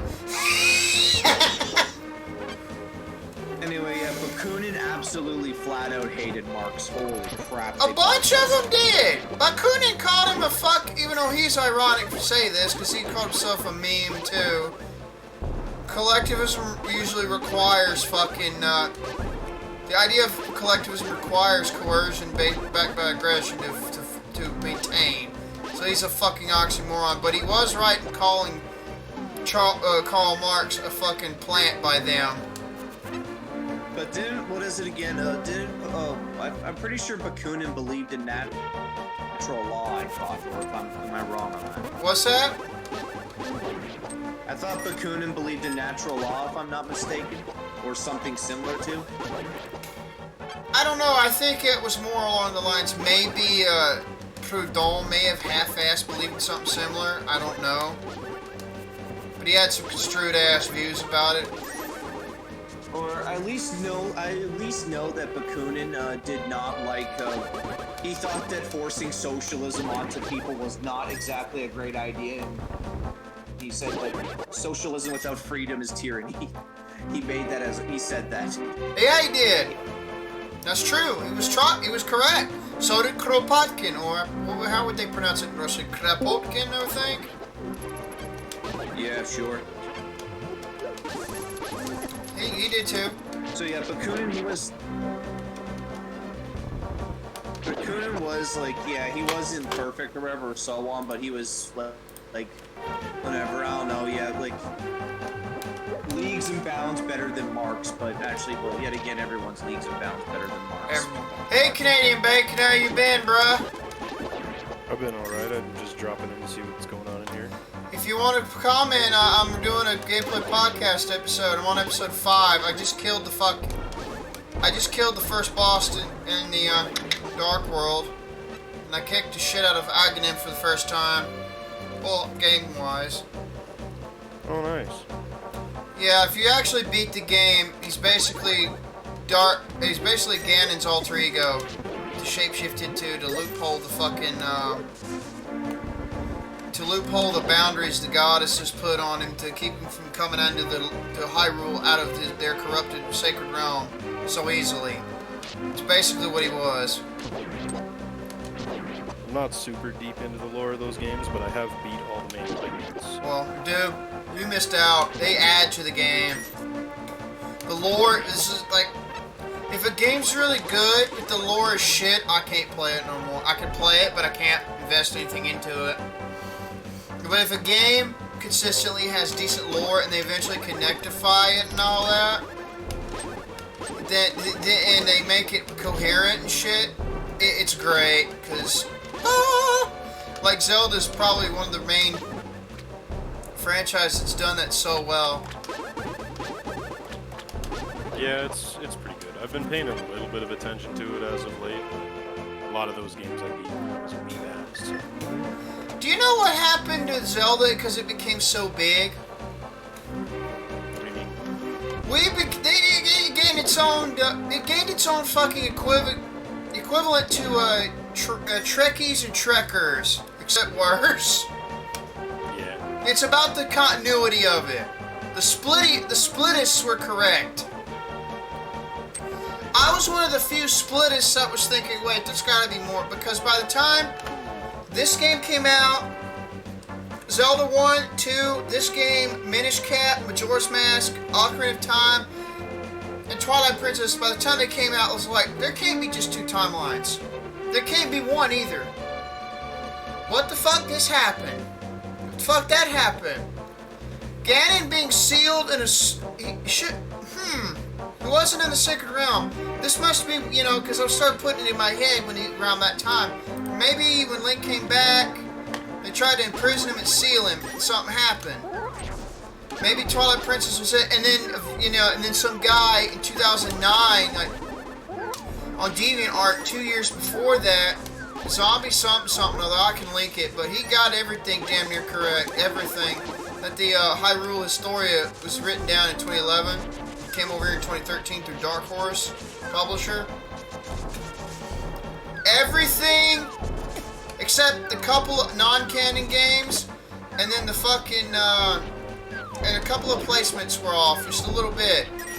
But everything else, the guy on DeviantArt got correct about the timeline. I was astonished. I was thinking towards the same path myself, but I didn't have an account then when I saw this. I was reading the Teen Titans fanfiction comic written by Holly Forrett back then too.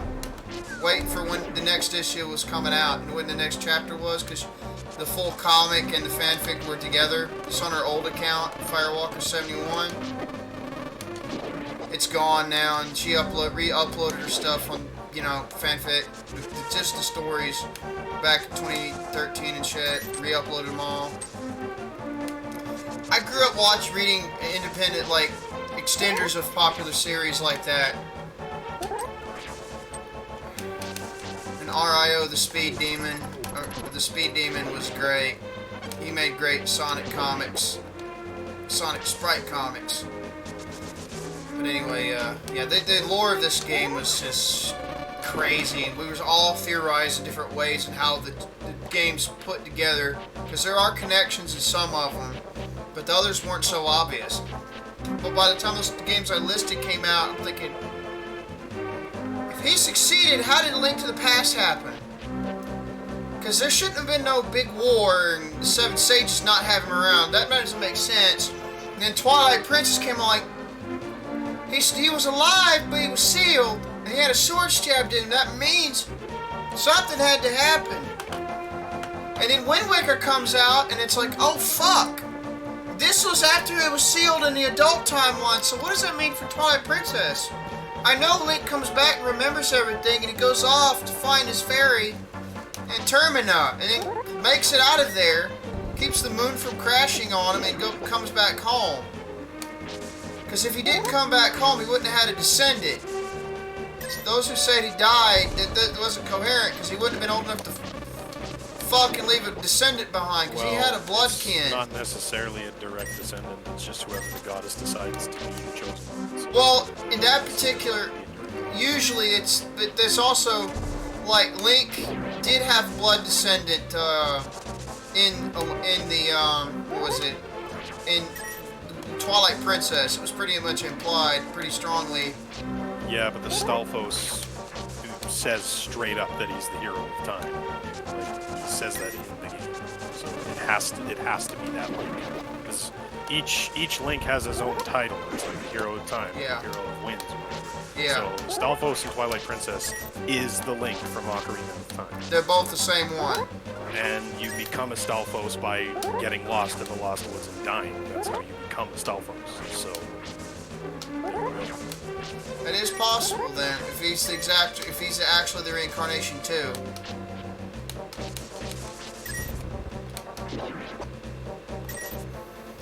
So it's kind of muddy. I wonder if he's a reincarnation or a descendant according to Hyrule Historia. That's the other thing. Gotta check into that, because it says in there too. So if that is the case, then our little what we agree on here, that where this makes sense, is kind of out of the water. Like, I don't know. I'm not really a fan of the multiple timeline things. I know how it makes more sense that way. It feels like a cop out. Well, it's the only way they was gonna fit it, because by the time those games, like I said, A Link to the Past, Ocarina of Time, Majora's Mask, Wind Waker, those alone kind of brought that out in the open. I know it's, yeah, I mean, it would also be just as cool if they were their own individual parallel universes flowing along each other. Well, some of the games do succeed each other. Like, yeah, A Link to Ocarina of Time goes into Majora's Mask, goes into Twilight Princess. We know that. Wind Waker goes into Phantom Hourglass, goes into Spirit Tracks. That's pretty much.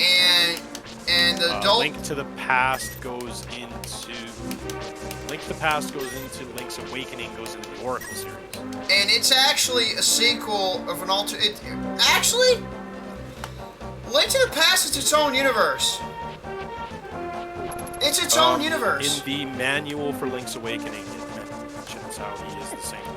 Yeah, he is. Yes, he is. And same Link's with Awakening and the manual for the Oracle series. So those games are all directly linked. Yeah. And the Link Between Worlds literally has Link to the Past in it. So those, actually, those four games are all in, like, within 80 years. Well, that's what I thought too. And then what happened was, it was like a couple, I don't know how many 100 years or 200 years or a couple centuries after A Link to the Past and all those other games took place, because he's a reincarnation, and it was long, gone.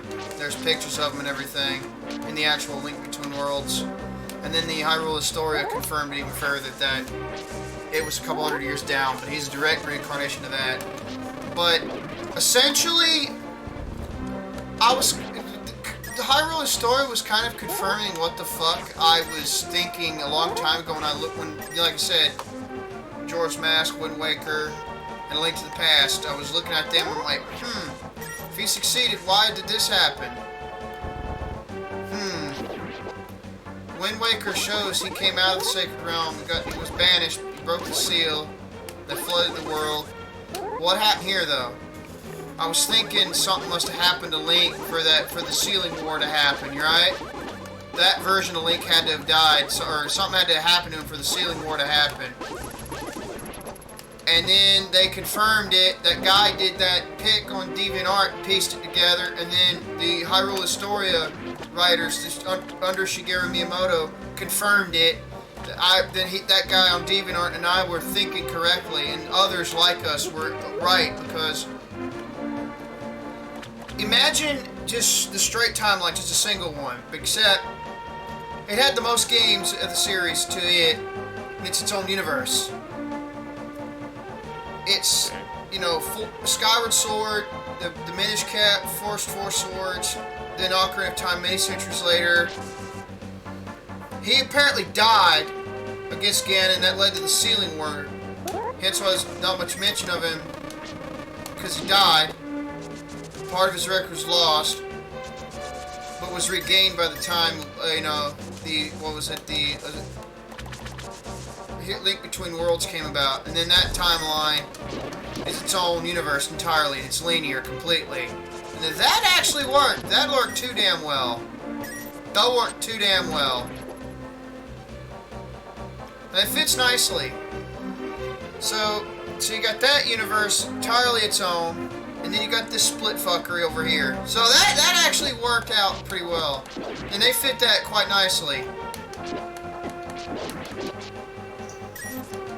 So you get both. You get a decent linear, but you also you have the split fuckery, but a little, you know, better pieced together with supplemental lore too. When you defeat Skyward Sword, he says he's gonna come back. His hatred, his power will reincarnate. But according to Hyrule Historia, his soul and his hatred both reincarnate into Ganon. According to the Hyrule Historia, and that's the official Zelda lore book for all of it. They also had a great other book about maps and guides and shit. That's pretty cool. Went with it. Yeah, but it doesn't include Breath of the Wild, which is kind of a can of worms. The more you dig into it, the worse it gets. What is it? There's Levios and the Windfish, both. They're both in that game. That's incredible. That fucks up a lot of different things. I can only imagine it's its own world. It's the only way they're gonna make that work. It's the only way they're gonna make that work.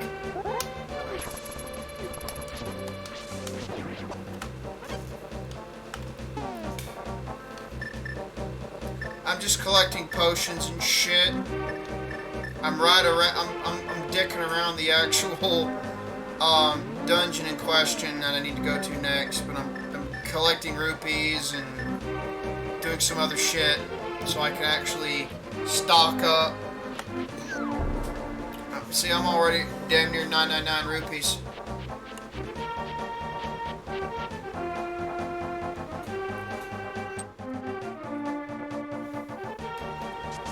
I'm going to try the crazy ass experiment soon. Oh?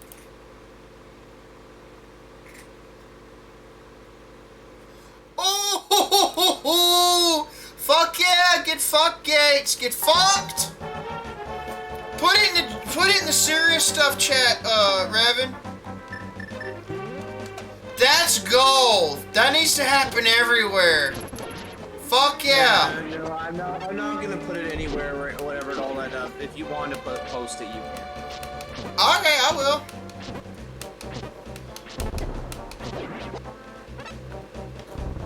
Oh well, I will.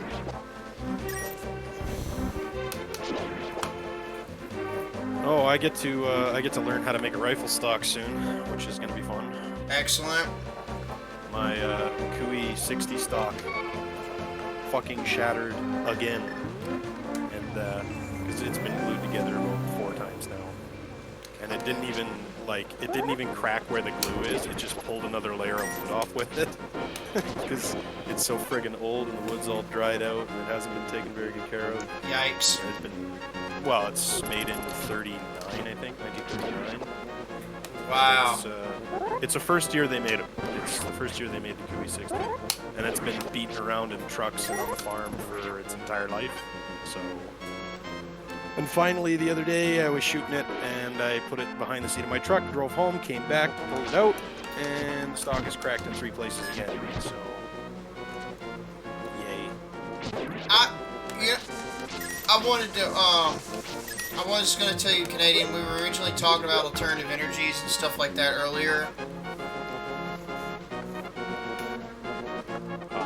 And, Julian had, like, mention of, like, the nuclear power, and I talked about certain technology that would revolutionize nuclear power, and pretty much every generator, basically. And these engineers are trying to make it where they can leave the groundwork for somebody to start mass producing it. One variant of the principles they're rediscovered. Tesla first did on his other power plants, but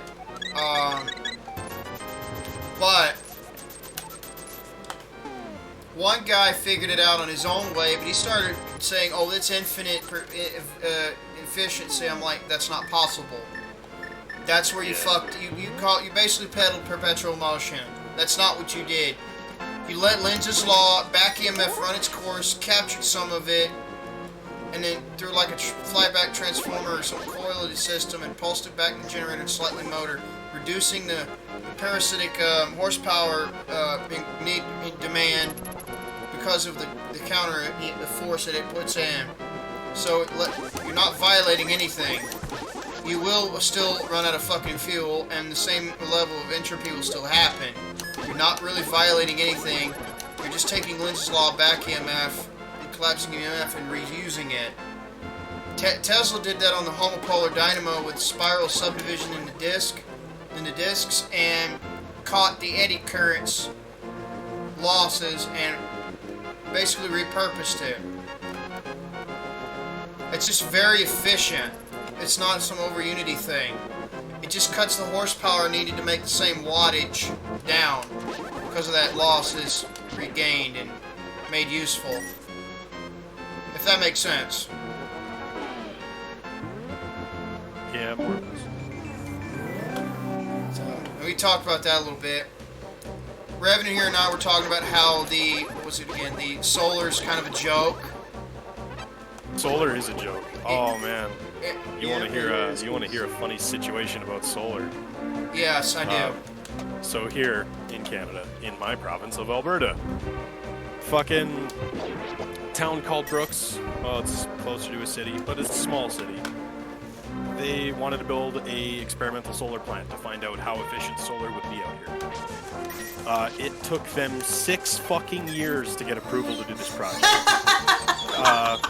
Yeah. Just wait, it gets better. It took them 6 years to get approval for the project. It took them 8 years to fucking build the damn thing. It runs for 6 months and they shut it down because it's not efficient enough. That's fucking precious! You know what's even better? Just wait, there's more. It gets better. Oh, fuck me. So, on the 875 highway, which is between Taberbox, well, you probably don't know where that is, but it's big, open, rural area. There's nothing for miles. Just open grasslands. A lot of it's tax recovery land. Some of it's dry land. So this guy, this fucking farmer, spends, I forget how much he said he spent. He spends millions of dollars getting irrigation out to this dry land. Right. So he gets the irrigation out to this dry land, finds out how much fertilizer he needs to haul in to fucking make this land even worth growing anything, because nothing will fucking grow. Yeah. Despite the fact that he piped in all the water.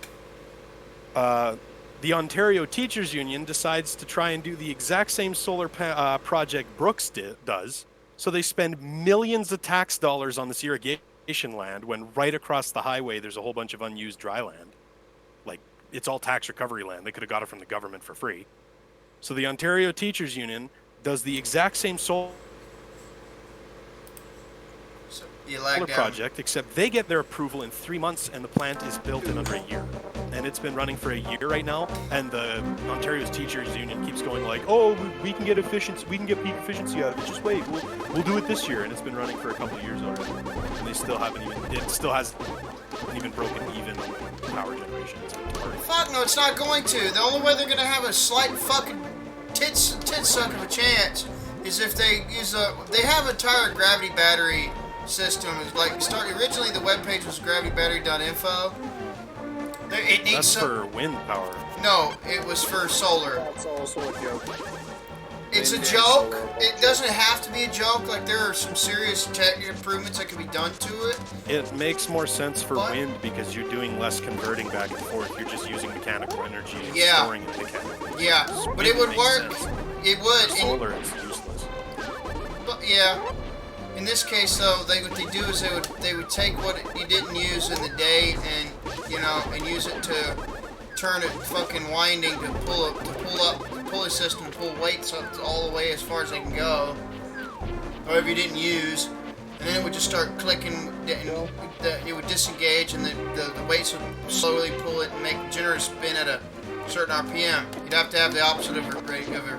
And then reduction, I guess you'd have to, I guess you'd call it an increasing gear to make a certain RPM, essentially.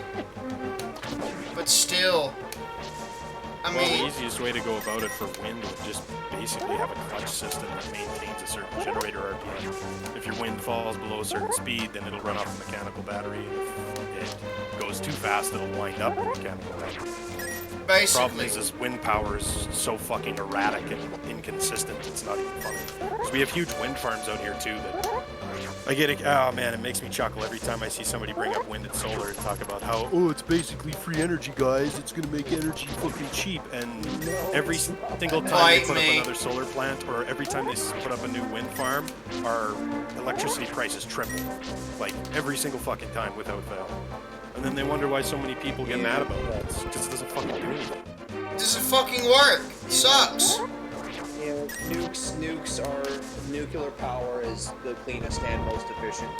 Nukes. Nuclear is where it's at. If we spent a quarter of the time fucking that we researched wind and solar and put it into nuclear, we'd be way better off. We already have one of the more powerful nuclear plants in the world in Ontario and all that are so like Bruce Nuke.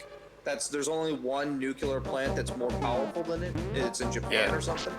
Too bad all it does is supply Quebec and the States. Yeah. Quebec can fucking burn. No argument here. Every time I fucking encounter someone from Quebec, 99% of the time they're fucking cancer. Oh man, they're horrible. There's Quebec and Ontario are both fucking cancer. Quebec is significantly worse. If I could trade one for the other, I would give away Quebec every single time. Oh yeah, no, yeah. You- Quebec is like essentially like the California of Canada somehow, if that's possible. Yeah. It's weird because if you talk to the people and you actually go to Quebec, it's actually pretty right-wing. It's just federally they vote left 100% of the time. It's so fucking bizarre. Like they state their interests, vote against their interests, and then get what they want anyway. And it pisses me off. That's quite the tumors. We don't know what's going on again.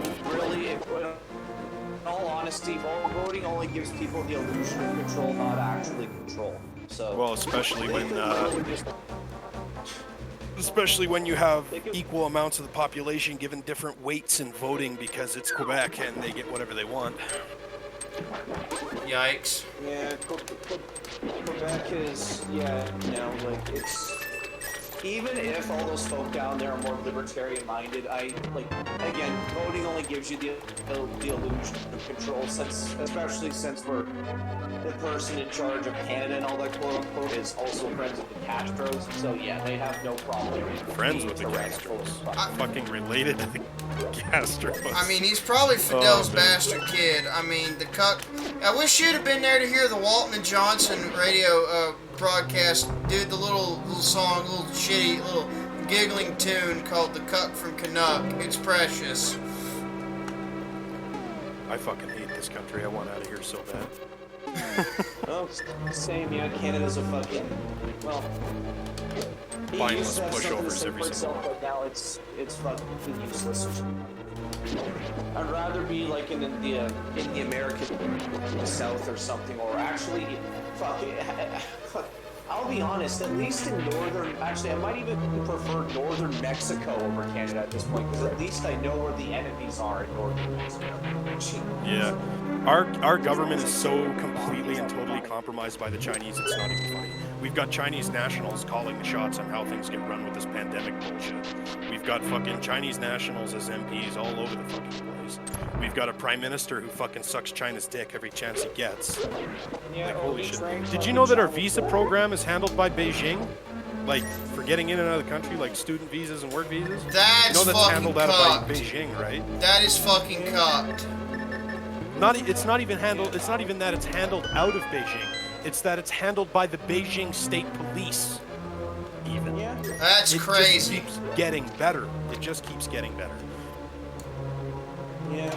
I want the hell out of Snow Mexico, because Snow Mexico is fucking tyrannical and I want out. That's rude to Mexico. Calling it Snow Mexico is rude to Mexico. When people like me, because how I can, like, what is it, I know how to, whatever, hunt and shoot and so on or whatever, and defend myself to a great extent, would rather, given that I'd rather be in fucking regular northern Mexico and all that stuff instead of fucking, like, I'm sorry, yeah, then you're if someone would rather be in northern Mexico than in your country, then your country is completely fucked.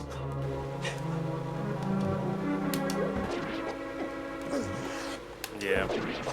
No, this country's fucking, like, with the fucking shit.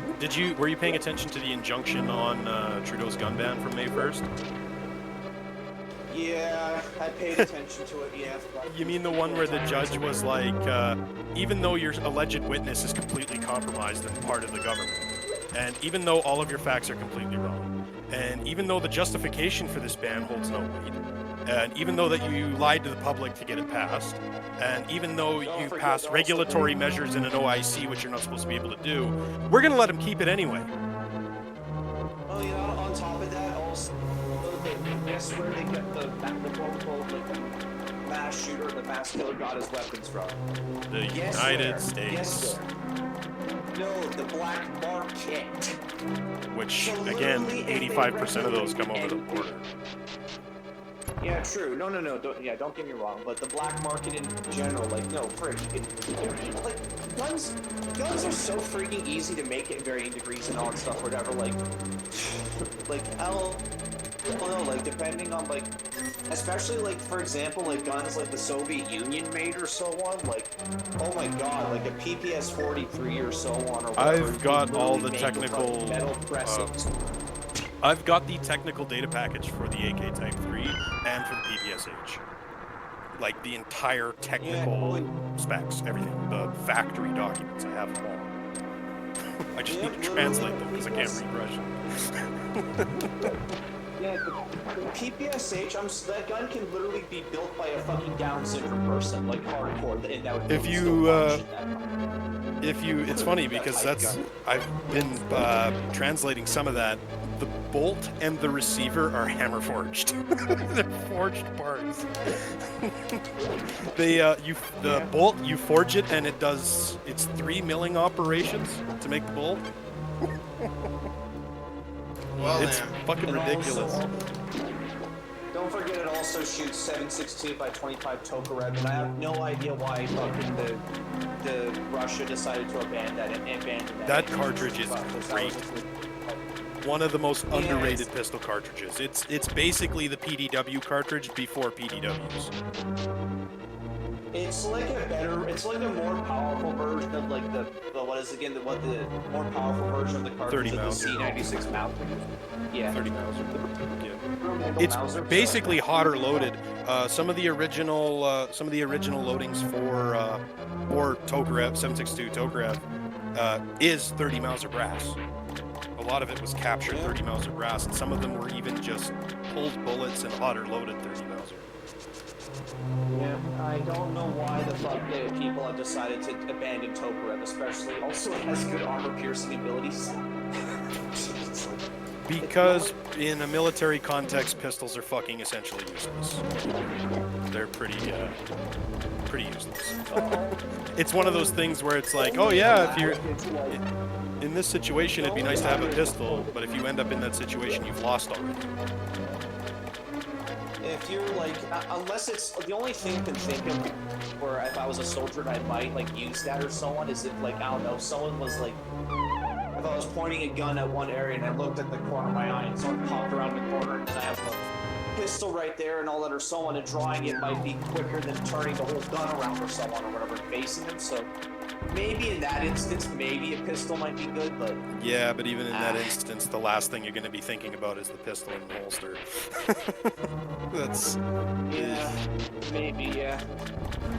And I don't know, like pistols are good for like concealing and all that, and popping out and like blowing someone's head off or so on up close and then moving away. yeah, but even then, if you're really committed to it, you can conceal a rifle fairly easily as well.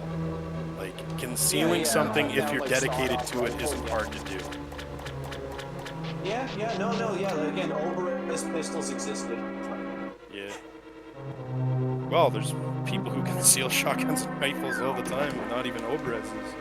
No. It's just one. The Oberus is just one example. Yeah, no, like, well, yeah, a cut down 12G shotgun could do it, or like, what is it again? Double barrel, and double barrel shotguns are really nice and handy, and still whatever and all that problem. Whatever and all that. I don't know, like any freaking gun out there and all that, like a good decent Mossberg or whatever or so on. You can just cut down the stock and stuff it in a coat and it'll fucking work. You can literally get 11 1/4-inch barrels on a double barrel break action from Canadian Tire. We don't have SBS laws here. I had one. Those little, they're little fucking chain guns, little Maringos. But yeah, the what are they called? They're like the JW something. They're double barrel side by side. That gun was actually really useful at getting pigeons out of grain bins, because the barrels were so short that with a light loaded target load, it wouldn't wreck the roof of the bin, and you could get pigeons out of it. Killed pigeons, but it wouldn't wreck the metal in the bin. Yeah, the only time is like the only time pistols are useful is, oh no, I'm in like a bad, like I made a tactical mistake or I'm in a bad tactical spot or so on. Pull out the gun and pull out my pistol and all that, and know I fucking win. Yeah, but like I said, that's the situation where it's, if you find yourself there, you've already lost. You're fucked. Yeah. Well, 9 times out of 10 you've lost or whatever. I don't know. Like people have survived situations like that, but it's there's situations where it's like, if I did not have my pistol, I would have died. But then there's 10,000 situations where it's, I had my pistol and it didn't matter. Which is kind of what Russia went with. That's why they moved away from Tokarevs and stuff like that. They basically said, let's just have a pistol that's light and will kill a dude, and that's all we were doing. Well, the MP4 for whatever so on, it uses high pressure ammo, if I'm not mistaken. The MP443, it's just basic 9mm, I'm pretty sure. Just 9mm. I thought they used 9mm plus P plus. I think it's capable of running plus P plus, but I don't think that's what they run in it all the time. He's trying to get away. Yeah, I can imagine they won't want to run that all the time, because I imagine plus P plus is expensive, and I doubt that Russia has all that money, all things considered, especially given right now that we're so close to Great Depression 2.0, Electric Boogaloo 9.0, whatever, that I imagine militaries are going to start cheapskating on shit or whatever to avoid that. Well, and they're going to use only what they absolutely need. Yeah, fair. And in civilian stuff, there's always 3D printing. And fucking, who was it who was trying to tell me how hard it is to print a magazine? is not. Oh, that was so funny. I don't know. I think I was in the Serious channel and people were talking about like magazine laws and shit like that. And I was talking about like 3D printing and then they're like, oh, $300 3D printer will never do it. It's so hard. And I'm like sitting here with my 3D printed magazine in my hand like, go ahead. You can 3D print a lot of stuff. Don't get me wrong. Make a complete fool out of yourself. Go ahead. I mean, you can 3D print a lot of shit, but can it 3D print hot fucking molten metal and forge it? No. Well, that already exists though. It's called sintering. Yeah. There are 3D printed guns from the 1940s. Like they had which is it? The M2, I think. The M2 submachine gun. The sintering being hastened by a 3D printing tech being, so to semi-automate to automate the sintering process with such a machine, that would actually be handy. No, the M2 was different. It was actually a really good SMG by the looks of it. I would love to have an M2. So it did not perform very well in trials. It kind of in trials. So yeah. Plus, the CAD files that services like this Defense Distributed, for instance, they've made You mean deterrence dispensed?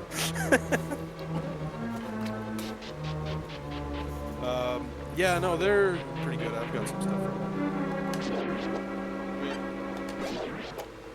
Now I'm just thinking about how awesome the fucking T-90 Russian tank is.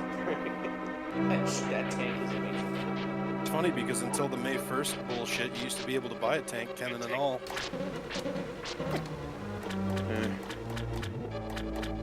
I was actually looking at buying a T-64, but I didn't have that kind of money. I think it was like 180 grand for a T-64. T-90s or... Oh, Russian tanks in general are just actually, they're 9 times out of 10, unless you're talking the older ones, they're usually pretty good tanks. Russia never really fell for the pitfalls of bad tank design like Germany did. Even some of their really early tanks for their time were always good. Yeah, especially, I also love the engines that they fucking use for tanks as well. Literally, you could probably, put, metaphorically speaking, I guess. I don't know. I'm kind of paraphrasing here, but you could literally, I don't know. You could literally put liquid horse shit within a fucking T-90 and it would still function. Yeah, fucking Russia knows how to make a multi-fuel engine. They are excellent at that. Diesel engines, multi-fuel engines. Listen to, if you can find, footage from World War II, listen to even some German diesel tanks run and their petrol tanks run, and then listen to any Russian tank run. Russia was way better at building engines than Germany was. Way better. Yeah, kinda. I don't know. Germany was also really good with their tanks. So. Honestly, Germany had some of the best tank designs of the war, but they also had some of the fucking worst. Germany, it was all or nothing with the tank design. Yeah. Just Germany for it. Again, they had some of the best gun designs of the war, but they also had some of the fucking worst. They had what was it again? The 20mm squeeze bores. No, that's not true. Well, there's also the fucking even though the MP40 was it's not a bad gun, but the MP40 was out of date and they continued fucking using it. You can do worse than the MP40, but yeah, no, it's for a mainline rifle or for a mainline SMG, it could have been a lot better. The PPD and the PPSH were both excellent submachine guns by pretty much all accounts. My favorite. The Germans loved those guns. The PPSH. They loved it. My favorite account of a PPSH and how they operated is from actually an American soldier in the Korean War. He talks about how he had to clear a building and he ended up in a fight with a PPSH and he ended up killing the guy and he captured his gun.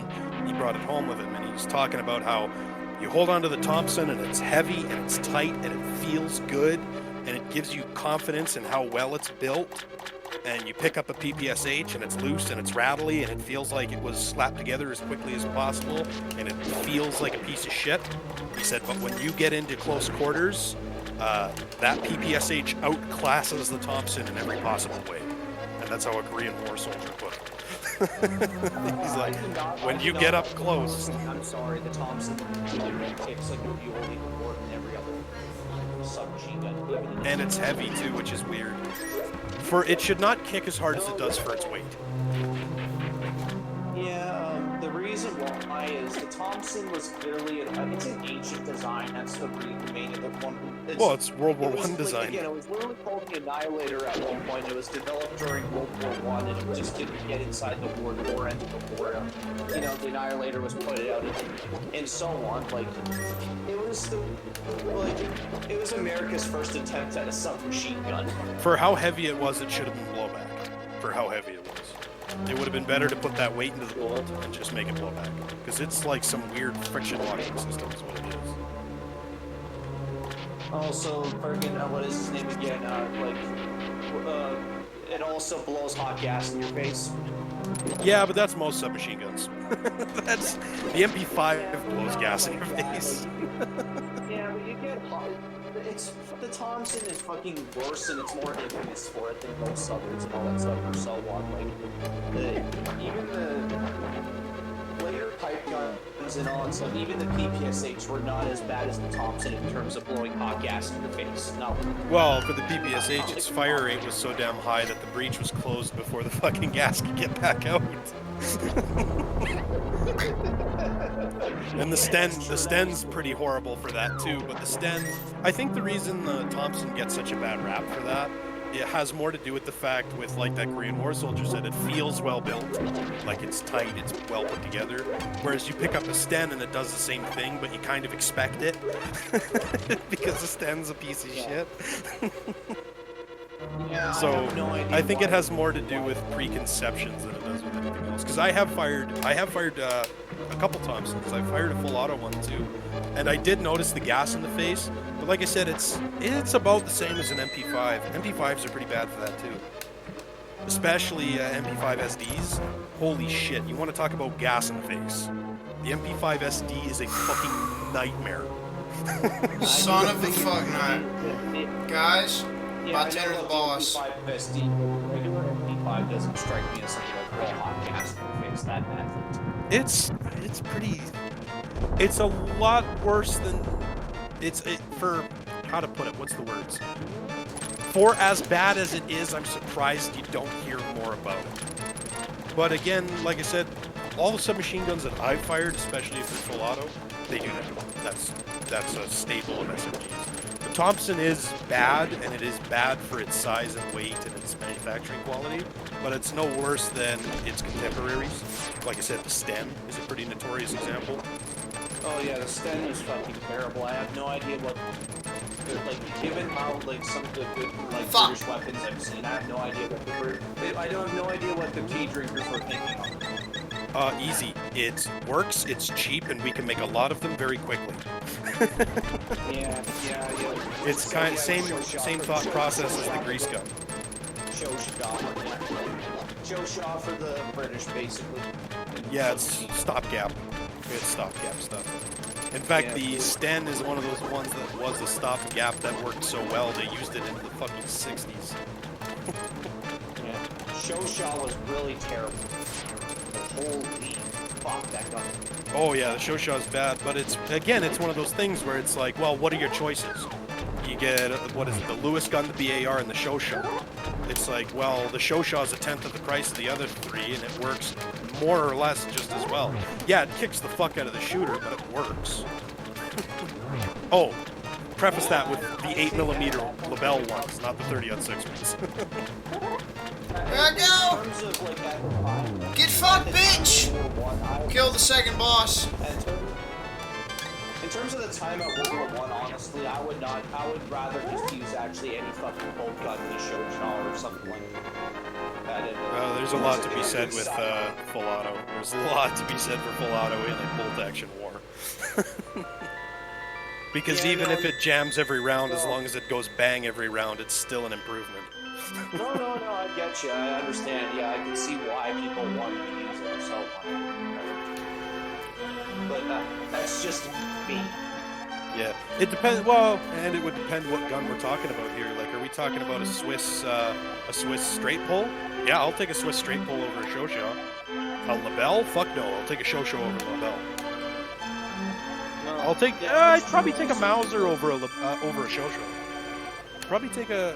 Oh, Mauser rifles are amazing. Like, Canada and all that are so on frequently because of how shitty the Ross rifle was before. They used to fucking like steal fucking Mauser rifles from the Germans. It depends on what you were doing. The Ross rifle is one of those guns that has a very interesting reputation. I have one. I have a Mark III. I have one of the more notorious ones. And yeah, a little bit of dust in the wind and that thing jams up. Like, it's fucking bad. But when when that gun works, holy shit, it's on par for accuracy with garbage 303 ammo that my K31 is. It's seriously that good. Oh, yeah, no, I like the Ross rifle again. It just wasn't meant for trench warfare. Again, if I was the Canadian Prime Minister at the time, or I don't know, if I was in charge of like the Canadian military in any way, I would have told them, listen, like, this rifle is good and it's nice and it shoots nice and all that or whatever, but, you know, fucking seal this gun up for warfare, or else we're going to screw over our own soldiers. Also, or better yet, adopt the P14 because we had the manufacturing capabilities for it. Adopt the P14, give the Ross to the marksman. That's not a bad idea, but I would still want the gun sealed up even for marksman uses, because again, World War I was such a muddy and bloody fucking war that yeah, honestly, but when you're a marksman, you have the time to take that extra care to make sure it's clean, because closing up an action like that, a lot of people think it's just as simple as slapping a dust cover on, but there's always more to it than that. No. I know there is more to it than that. No, yeah, like it'd probably take like a Ross Mark IV would probably take a long time, but honestly, if it kept men safe, my men on my side safe and all that or whatever, I would be willing to do that. I would tell them, like, yeah, seal up this gun more. Like, I like this idea and all that or whatever, but I like the Ross and all that or so on, but try and keep the accuracy as much as you can and seal it up more is what I would tell them. Because again, I don't want my soldiers, even the marksmen, to be caught with their pants down or so on. Yeah. Well, it's one of those things where it depends on who's doing what at the time. Honestly, if you ask me, the best bolt gun of World War I is the Lee Enfield. But a lot of people like to get uppity about that. There's a lot to be said for the extra capacity in the magazine. There's a lot to be said for that.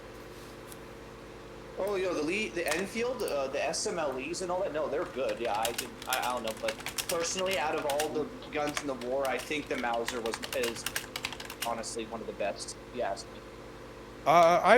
If I had to rate them, it would be the SM for bolt guns specifically. It'd be the SMLE at the top, the P17 and 14 second. Which Mauser? Probably the Mauser 96 third, which is the Swedish Mauser. I've got a 1916 manufactured M96, and let me tell you, the Ross, the K11 Swedish rifle, and the K11 Swiss rifle, and the M96 Swedish Mauser, those three are absolute fucking sub-MOA guns. Yeah. Like, also, I know the reason why they decided to switch to 303 British for Canada, but I'm sorry, I would tell, if I was the Prime Minister of Canada, or I don't know, if I was in charge of something, I would say, listen, if they're not going to give us the blueprints for, I would say right up straight to Britain's face again. If you are not going to give us the blueprints for the Lee Enfield or so on or whatever, you know what, we're just going to adopt, I'm going to adopt the 280 Ross cartridge instead of the fucking 303 British. Honestly, since we were using a lot of the same Navy, I would have adopted 30-06. The U.S. had such a large surplus of ammo, and it's a perfectly adequate in fact, it's a great cartridge. I think the 30-06 depends who you talk to. The 30-06 is either overrated or underrated, depending on who you talk to. No, I don't dispute 30-06. Yeah, I like 30-06. I like Mauser more, but yeah, 30-06. I don't think 280 Ross. I don't think 280 Ross would have been good for World War One. The engagement distances were long enough where you wanted that extra weight and that extra powder. Well, 303 British was clearly way out of fucking date. Freak.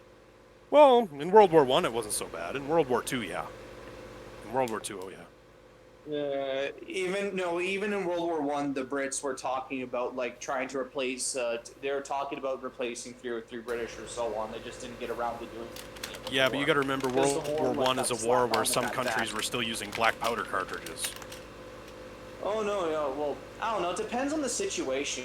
Yeah, like I don't know, like well, as far as I'm concerned, if I was a World War One soldier, like the reason why, for instance, like Austria-Hungary used like black powder cartridges from the Gasser or so on, the 1870 Gasser, it's because honestly that they're going to only use those like those revolvers probably in close quarters and in the trenches. So honestly, in close quarters, if you're using a black powder cartridge, it's not going to be the end of the world when you're like right at the enemy's face. Yeah. Well, it's just, like I said, the point is more that although from a what is available technically stance, the 303 was outdated, if you compare it to what everybody else is using at the time, it's about as advanced as it gets, especially if you're talking about the Mark 7 cartridge. Like, yeah, Mark. Yeah, of course the Mark 7, but the only people who are really ahead of the game in terms of cartridges would have been Switzerland and Sweden, and Norway, I guess, because Norway and Sweden use the same cartridge. What about the Mauser cartridge? Was pretty damn good, and it was right up on the... Which one? The 6.5, the 7, the 8, the 9, the 10, or the 11 millimeter Mauser? 8 millimeter Mauser. 7mm is better than in every way from the 8 millimeter Mauser. The 7mm Mauser is a way better cartridge. Fair enough, but still, I mean, and the thing is, that's something I really don't understand. Why does the Mauser 98 exist? Because the Mauser 96 and the, what's the one that was in the Spanish Civil War? Or not the Spanish Civil War, sorry. What the fuck was that other war going on in the West there? Fuck. Anyway, there were two Mausers that came before the 98 that are better than the 98 every fucking way. Like the Swedish Mauser 96 for one. I can understand not wanting to adopt Sweden's cartridge, but I don't understand why they didn't use that rifle. It's way better. The Mauser 98, in fact, I have a K98K. The 98K has, although it is a fringe issue, if you have a cartridge jump in front of the extractor, that extractor is not designed to slip over and hook the rim like other ones are, whereas in the Mauser 96 it is. And the Mauser 96 is a cock on close, and it's just I find it to be a way faster gun. Like, the 96 has got a lot of handling characteristics and a lot of other little things about it that just make it leaps and bounds better than the 98.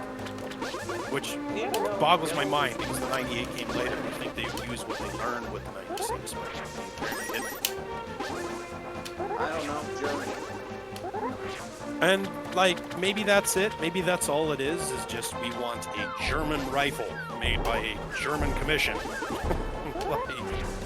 I don't know. They are weird like that.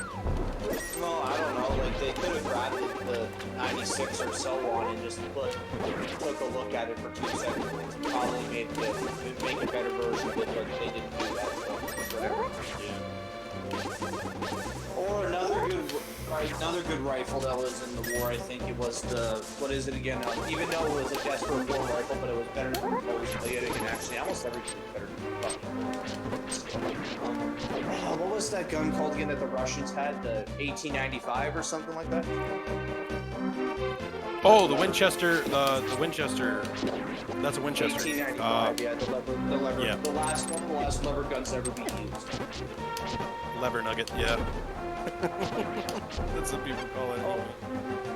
Oh, it's better than it was better than the Mosin, but that's not saying much of it. Too expensive. For funny enough, it ate dirt better than also the majority of bolt-action rifles back in the day. How the fuck does that work? Really, the reason the Russians went away from that had pretty much everything to do with logistics. How the fuck do you get that rifle? Like, a lot of people like to be like, oh, well, the United States can just go west and then they end up in Russia. It's like, yeah, but you have to cross like 4 fucking mountain ranges to get them where they need to be. It's easier to cross the ocean the other direction. Yeah, go completely eastward. And Russia didn't have the manufacturing capability at the time to do that. The reason the Mosin Nagant is the Mosin Nagant is because it's something that was not only designed to be produced quickly, but designed to be produced with Russian equipment. Like, the Sergei Mosin spent most of his time in Russian manufacturing centers when he was designing that rifle. And it's the reason it's designed the way it is. In fact, the Mosin Nagant barrel, the reason it's patterned the way it is so that they basically just make Mosin Nagant barrels. That's all they make. And when they go to make their submachine guns and even their Tokarev pistols, they actually just cut them out of lengths of the Mosin Nagant barrel. Like, what is it? A Mosin Nagant barrel, if you cut it into thirds, it's a PPSH barrel. If you cut it into eighths, it's a Tokarev barrel. If you cut it in half, it's, what the fuck was the other? They had a little fucking, like, scout rifle that they were making at the time. That's just half a Nagant barrel. The ABS 36? I don't know. No, the ABS 36 had its own barrel. It's one of the reasons why they never ultimately adopted it. Same with the Tokarev. The SVT 40, by the way, one of the most underrated semi-autos of World War II. Very good rifle. Oh no, that was a good gun. What are you talking? That was nice. I love the SVT. A lot of people talk shit about the SVT 40, but they are very good. I don't understand why. They're very good. In fact, one of my favorite things is, you know how a lot of people talk about fluted chambers and they talk about the G3 because, oh, it's the first military rifle with fluted chamber. Not true. My SVT-40 has a fluted chamber. Oh yeah, no, the SVT-40, no, it's good. No, I don't know why. It's an excellent design. It works very well. It's sufficiently accurate. Like, it's not sub-MOA, but I think it's 2 or 3 MOA, which is military standard. Well, it's above military standard for the time anyway. You got to remember, the Americans were adopting rifles that were, I think, 5 MOA, and the United States was considered like the marksman of the war. They were considered some of the better shots, and they were adopting rifles that were 5 MOA. No. Yeah. Not, well, sure, I don't know. Better than what the Germans had as well, like the fucking G41 and the G43, oh my god. Well, that's just the problem when you let bureaucracy make too many decisions. Yeah. That the G41 and the G43 program they were bureaucratic top to bottom. Even the people who designed them were given very, very little freedom. In fact, what is it? Because there's the G41M and the G41W, and I believe it's the G41M that follows all of the Commission's rules. They end up not adopting it because it creates a bunch of fucking problems and complications.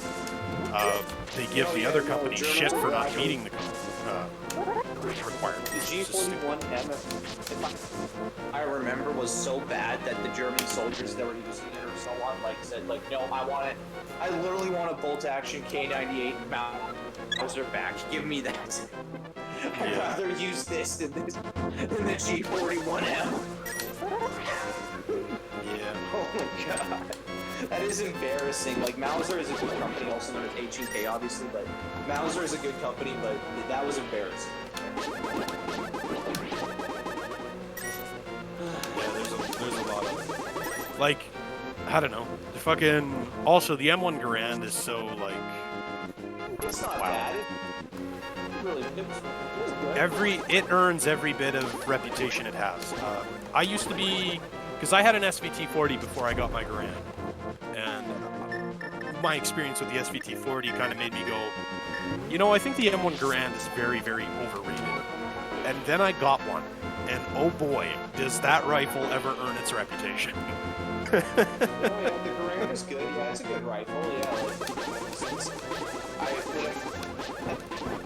Again, I don't know. Like, the only other guns that I can think of that are comparable, maybe to them, is I don't know, like upgrade to those two is maybe the G43 on a good day, but even then, the G43 was overgassed to hell, and there's a reason for that. Well, the G43 wouldn't have been bad if they had the manufacturing capabilities to make a milled bolt carrier, but they were casting it because they didn't have time and equipment to mill it. So once you replace the weak parts of the G43, it is a good gun. It's just it suffers from the manufacturing capability, not from the design. Yeah. Oh yeah. I could see that again. Yeah, like. And it was also like it was overgassed them to hell because they had. Well, I can see why they did that. Probably because the average German how long a German soldier lasted in a battle by 1943 or so on was not that long. So, like, they estimated probably that the German soldier's probably going to die before what is it again before the G43 starts failing on them.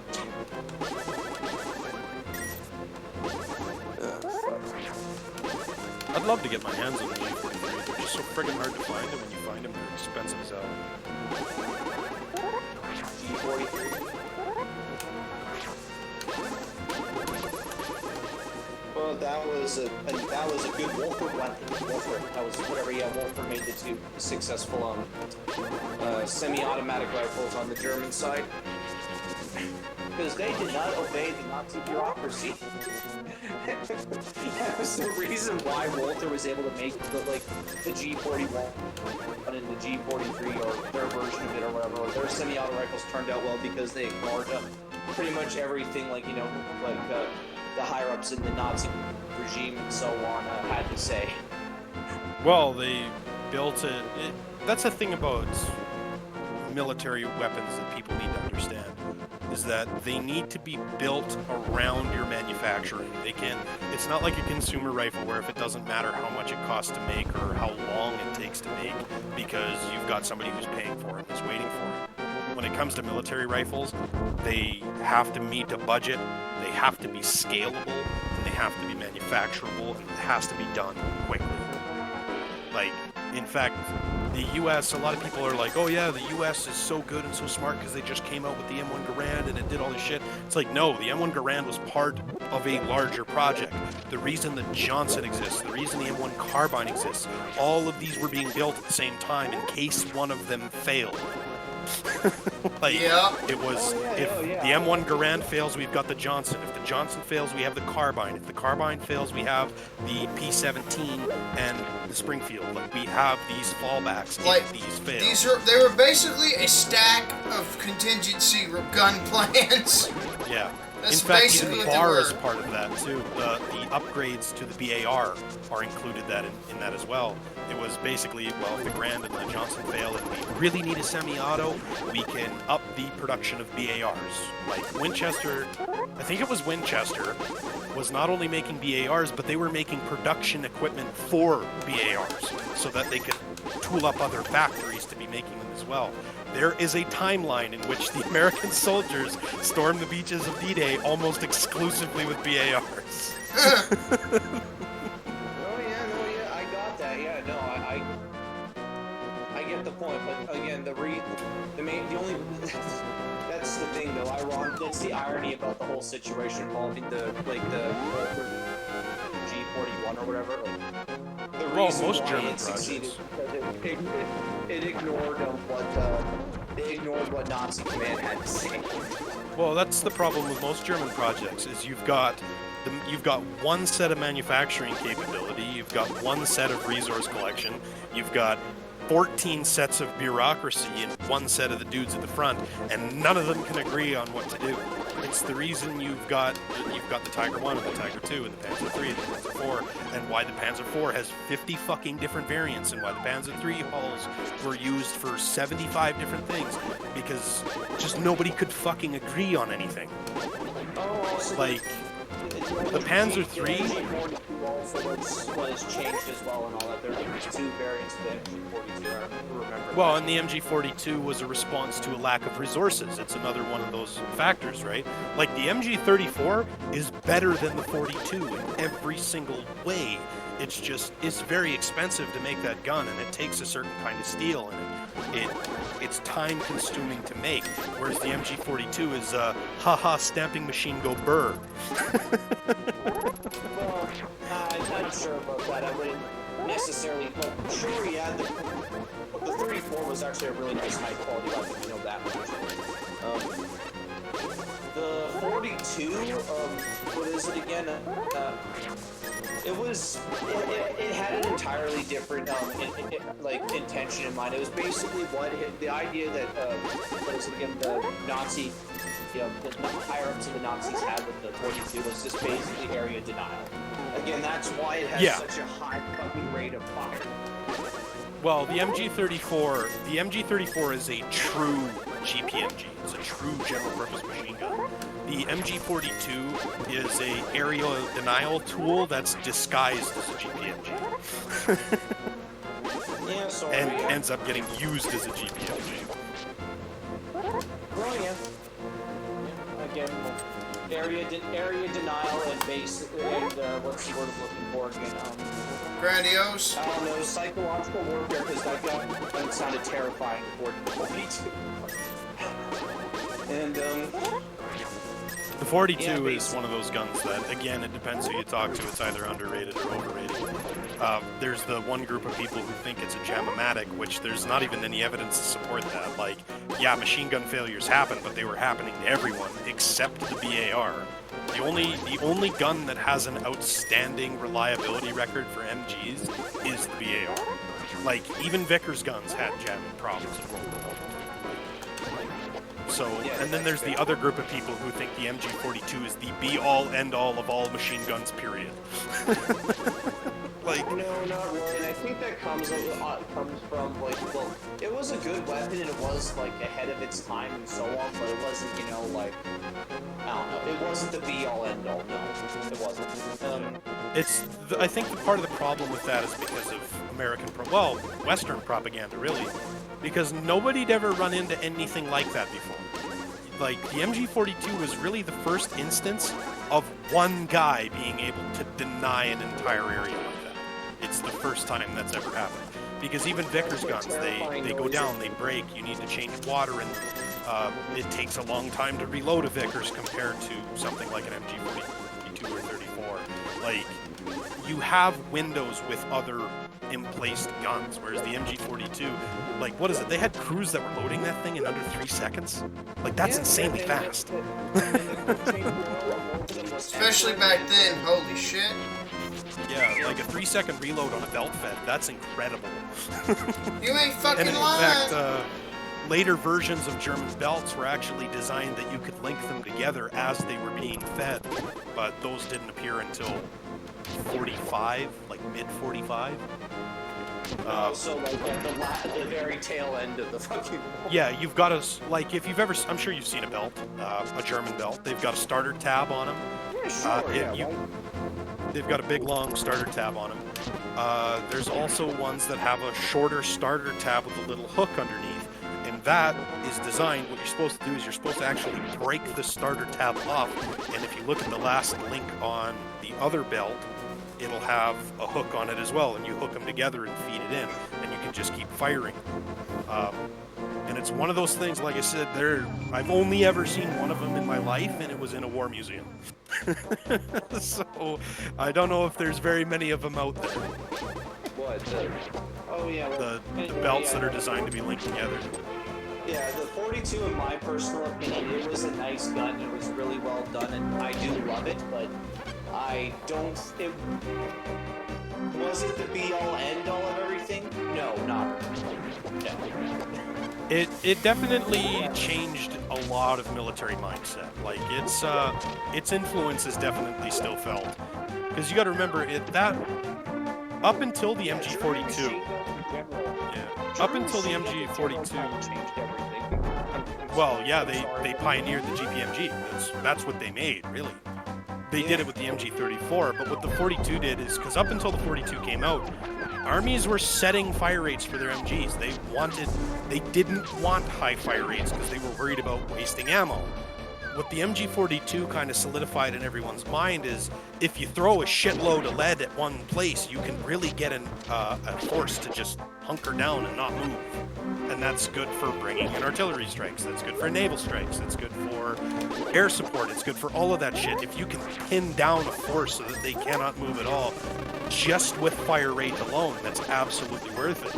And that's why up through the 50s and 60s, you're also able to pin more people down with fewer numbers and all that stuff, or so on. Especially if you have a good trained man at the end of the 42 or so on. Jeez. yeah.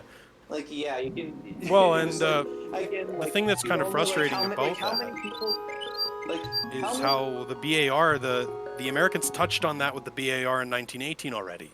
They just never brought it around and made it. Well, the 20-round mag didn't help.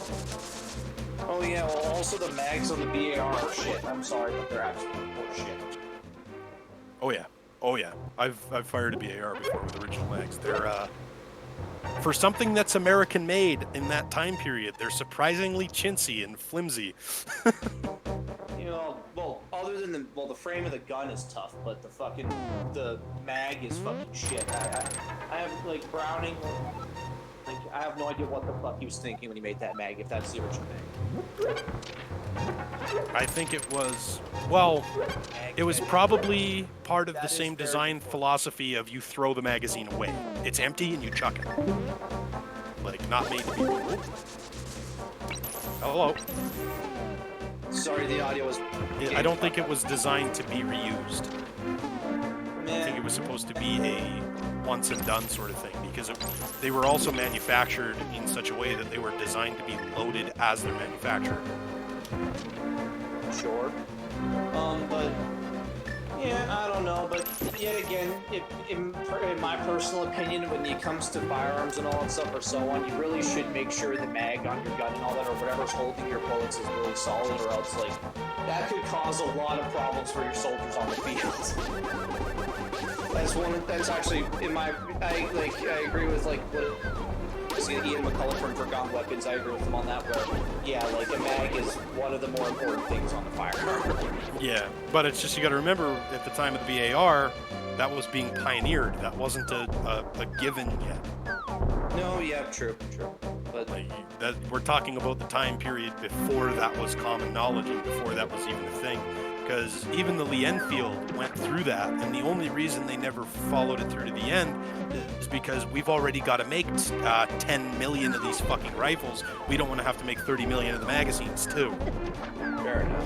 It's an orders of magnitude. The only real reason we even got the idea of the detachable magazine in the sense we do today is because there was such a long interwar period, like after World War II to present day, essentially, where we can sit down and take the time to refine these things.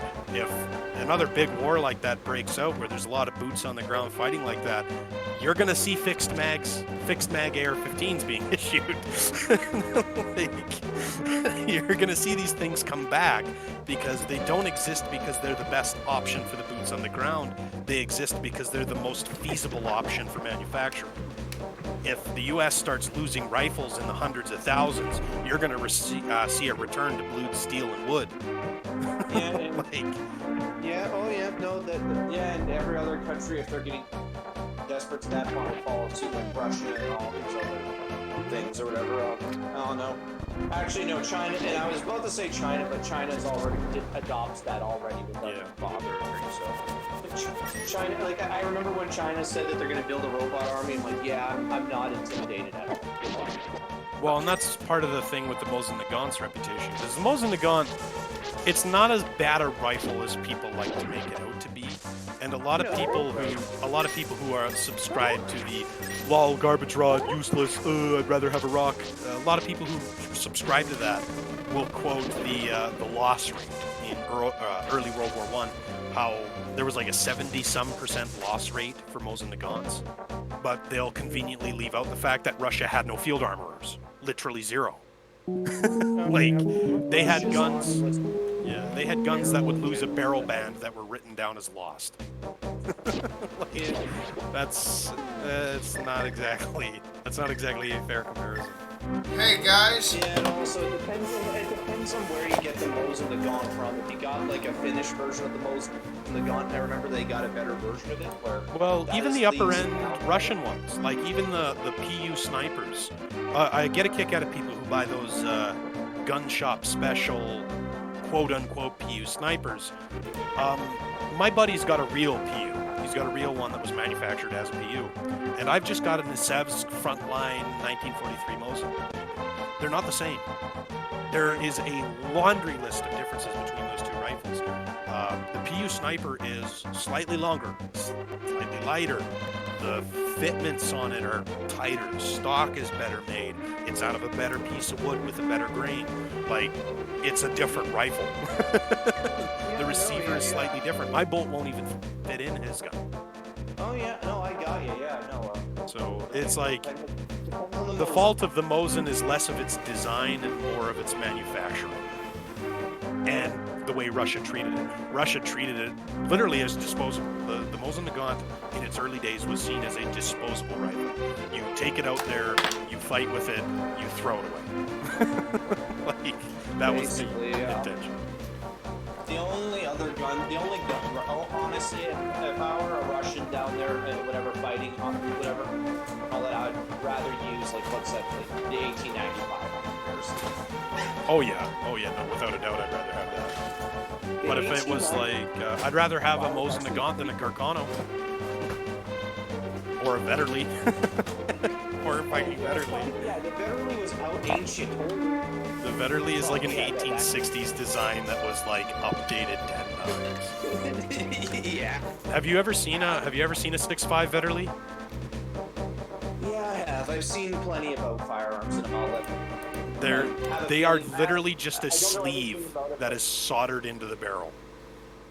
Oh my If God. you heat it with a torch, you can pull the sleeve off, and it's the chamber and everything is there for the original 11mm black powder round. God. Yeah, they're fucking disgusting. I was gonna buy one because they were cheap, and then I did some research on them, and I'm like, I don't even want that thing as a joke. Yeah. Yeah, Like, holy whatever. shit. And cracking locking lugs on them, that's fun. Also, I don't know. I think the Carcano or whatever, I don't know. Even the Carcano, dude, I think it gets a bad reputation in some cases, but yeah. Still, I don't know. Like, how do I say it? Like the reason why I think the Carcano has a bad reputation is because people have fed like 7.62 ammunition into it or so on. Well, it's If I'm not they mistaken. they reloaded it with like 6.5 Carcano is not exactly 6.5 millimeter. It's like 6.82. No, I know that. And at the time the Carcano was popular in the States, a lot of people were reloading 6.5 Mauser, which actually is 6.5 millimeters. So when you put a 6.5 millimeter bullet down a 6.8 bore, you get very poor performance. And Oh yeah. that's what happened to the reputation of the Carcanos. Is yeah, people exactly. because you couldn't get Carcano ammunition, and you still can't. Yeah, right. Because the rifling is not going to help and assist you if the bullets too. It's like shooting 7.62 by 54 out of an 8 by 56. Like, yeah, you can do it. Your performance is going to be abysmal. Yep. Hey, Yeah, Techno. yeah, because the rifling ain't going to do anything. We got a self-identified coon ass in here in a gaming podcast surrounded by Canucks. It's the Canadians looking number the Americans. Yeah. You missed. have to give us green cards now. We're talking like hell about firearms for two. Yes, but hey, Is the green cards Yankee? no. The green card would be snowspick for some of us.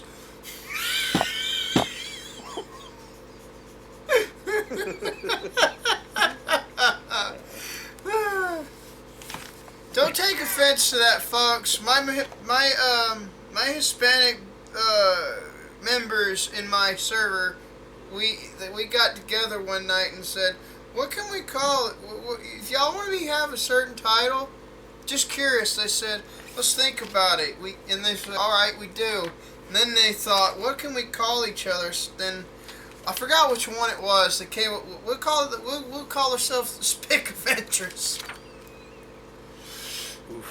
And that's the chat. That's the tag they went with. Us like, fuck it, why not?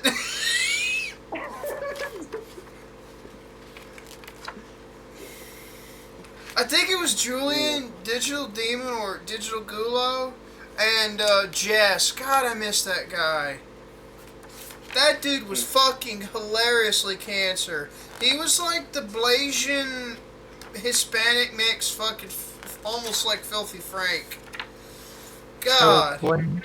I will blame my absence for the first portion of this on me trying to fix my earbuds because the case is glued on and the glue keeps breaking. So. Oh, I hate earbuds. I'm stuck with mine.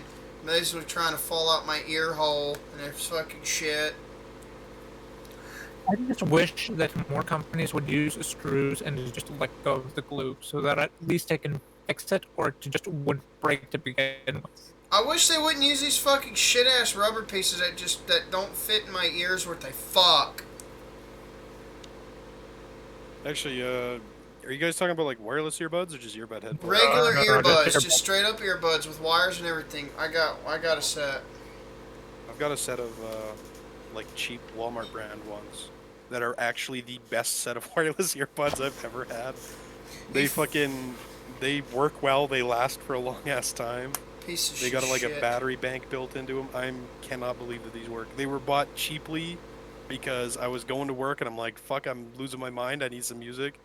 And I bought them, and I've had them for like 3 years now. I'm generally just gonna say fuck these pieces of shit when I get me a set of simple headphones. I used to have a real thin limbed like pair of headphones, you know, thin banded to go over the head. But them fucking magnets are powerful as shit. I had to turn the computer volume down instead of 100. I had to turn it down to like 70, and it was still loud. Everybody was still loud as fuck.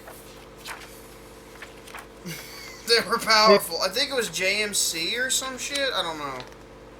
I gotta get a new headset here pretty quick. This one is not great. I prefer earbuds for video calls when you have to be professional and shit like that because at least it doesn't look like you game for a living. I mean, someone asked me if I do. I'm like, no. I'm like, yeah, it's called your fucking mother. You want to fucking smart off some more? That's how I handle that. Also, they don't look like giant things that a thief would want to steal. Do you realize this big ass convo? Fuck this one earbud. I'm letting it hang out. Fuck this. Won't stay in place. Piece of shit. You know, we started off with Julian. Mainly me, because Julian didn't have too much to say on the subject, but he was willing to participate. We talked about new renewable energy. Julian, Black Lung, Canadian, myself, and I'm pretty sure you did too, agree on clean nuclear. I mean, and people don't realize that if we got deregulation, or because good luck trying to do that with Agora, good luck with that. Not getting found out and shot. Nuclear, and start shoving rods into the ground so that we can take advantage of the heat just radiating out of the mantle. Dude, if you want to do something else, would be kick-ass. If you wouldn't be fucking disrupting it, you wouldn't be causing it to explode, because to set something like that off, it'll take a little while, a couple thousand years to get full enough to be ready to blast. It would also take, I forgot, 12 giga fucking tons of force to cause it to go blow. You could make drainage channels to keep the magma chamber at a certain fullness, at a certain low level of fullness, and drain off every time it fills up a certain amount. Somehow, I'm sure you can do it. We have some here and you could turn that into a fucking geothermal plant. It doesn't even have to be that deep.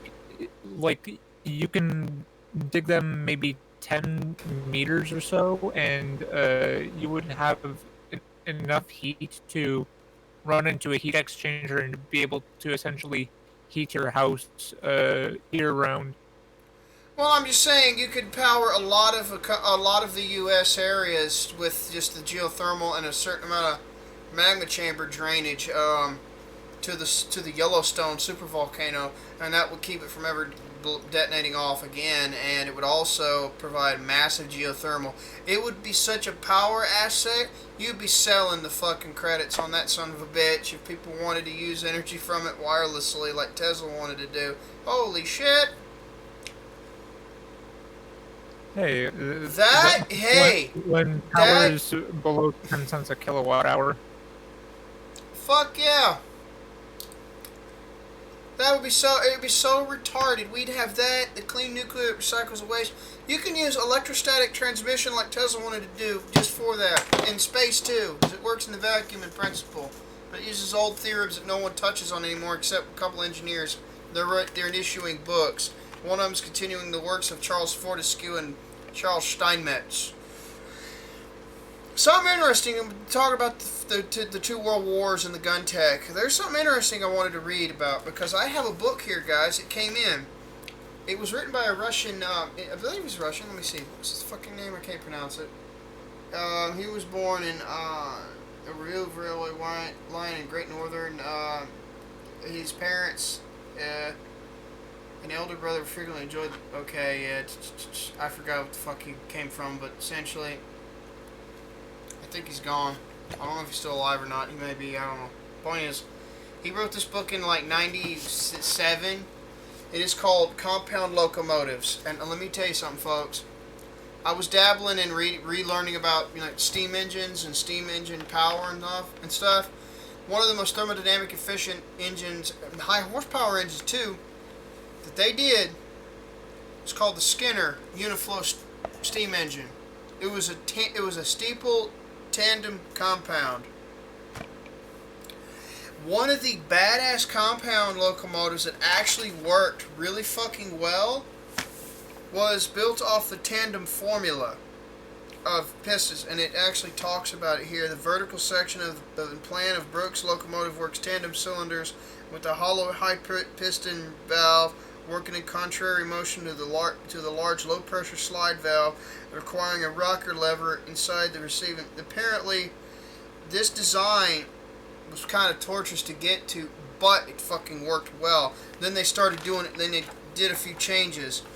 The Schenectady Works tandem cylinders had two hollow piston valves on a common rod. The common rod steam chest forming the receiver. This required cross passages to the high pressure end. The only a plain bush, hard to lubricate, separated the cylinders themselves where the piston rod passed. And this worked really well. So did the Schenectady there's another picture of it, and it shows it right here. These actually worked pretty well. It was only that one area that was kind of hard to lubricate. And it shows it right here in the schematics. And the schematics again up here. But that motherfucker... hold on. Let me put this piece of shit back in somehow. Essentially, what happened... they were perfecting and came close to making these things competitive. And they were close to they were close to perfecting these, but by the time they got through doing this and running these son of a bitches and getting used to building them and making them work really good, because compounds work better than the single cylinder counterflow conventional steam engine locomotives. You can go farther on the same amount of steam and fuel. You got to know what design you're going for to juggle the amount of superheating you could do with after the boiler, water preheating, and and stuff like that, so you can reduce fuel consumption stuff. And there was a presentation to expand on this, and they were talking about the triple expansion system and the drawbar efficiency. The drawbar, the drawbar at the wheels and all that. The total output efficiency would be not too far underneath diesel, but it'd be fucking way cheaper. And it's just talking about modernization of steam power. Ultimately, what the environmentalists should focus on are nuclear, tidal, geothermal, and hydro. Yes. Not this, Pretty much, not yeah. th- not this wind and photovoltaic crap. And if you want to go solar, in fact, if you must go solar, then go with molten salt. Bam. But there's no money to be made for politicians on those ones. We can't do that. Exactly. Fuck the politicians. The politicians are better off sitting out. Now, the third generation steam type of steam power, the specs on it would, and this is due to the John Rhodes cold presentation PDF I have on me right now. It would be technically 21% drawbar thermal efficiency at the drawbar, you know, like the wheels and all that total work. It'd be a 3-expansion stage compound steam engine, a 3-stage feed water and combustion air heating. There's a bunch of other detail improvements. And then if they had condensing and some degree of steam recycling, it could reach 27% total drawbar thermal efficiency. By comparison,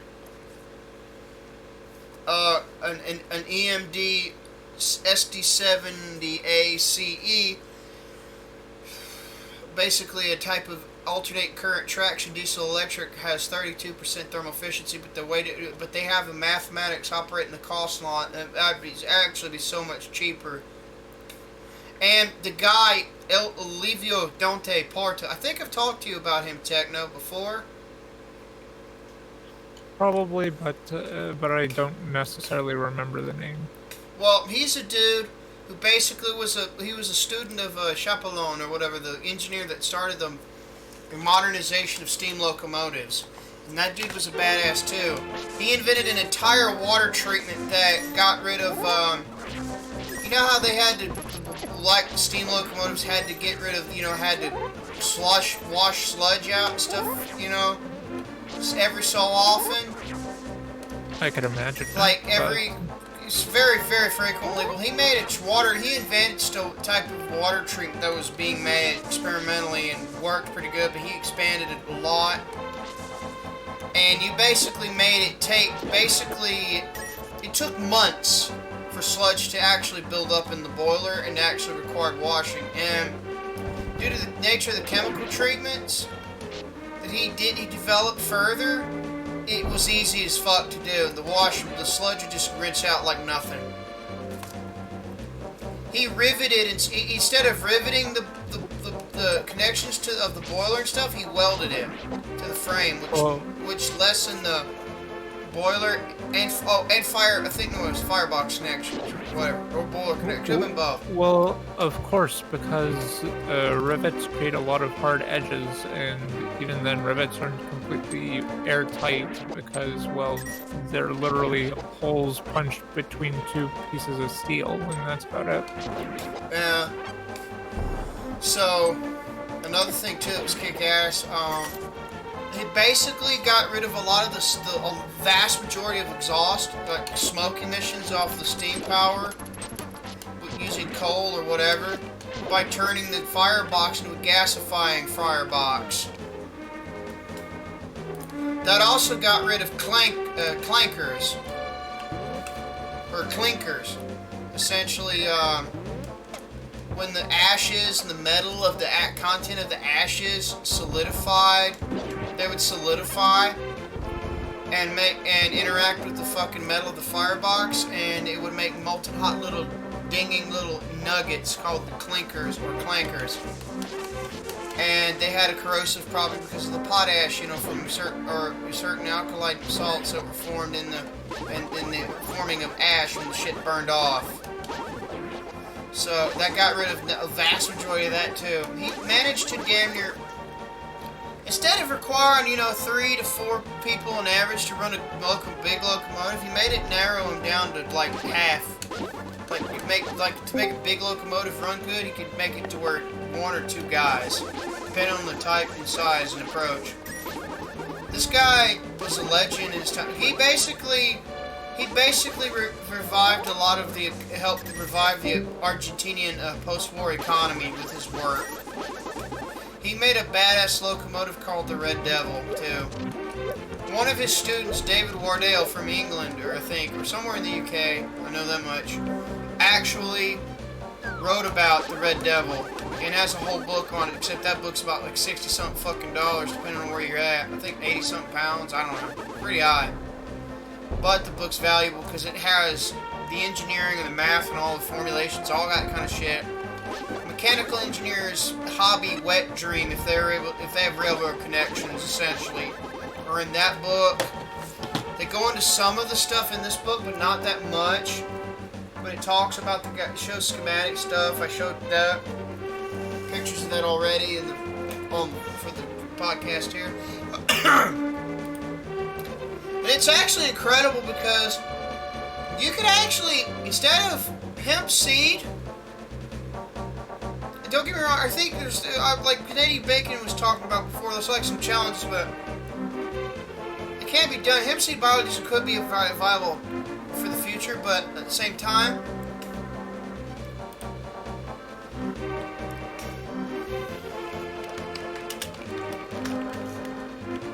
we have so many avenues for efficiency that we're just not taking it. And this is just fucking steam locomotion.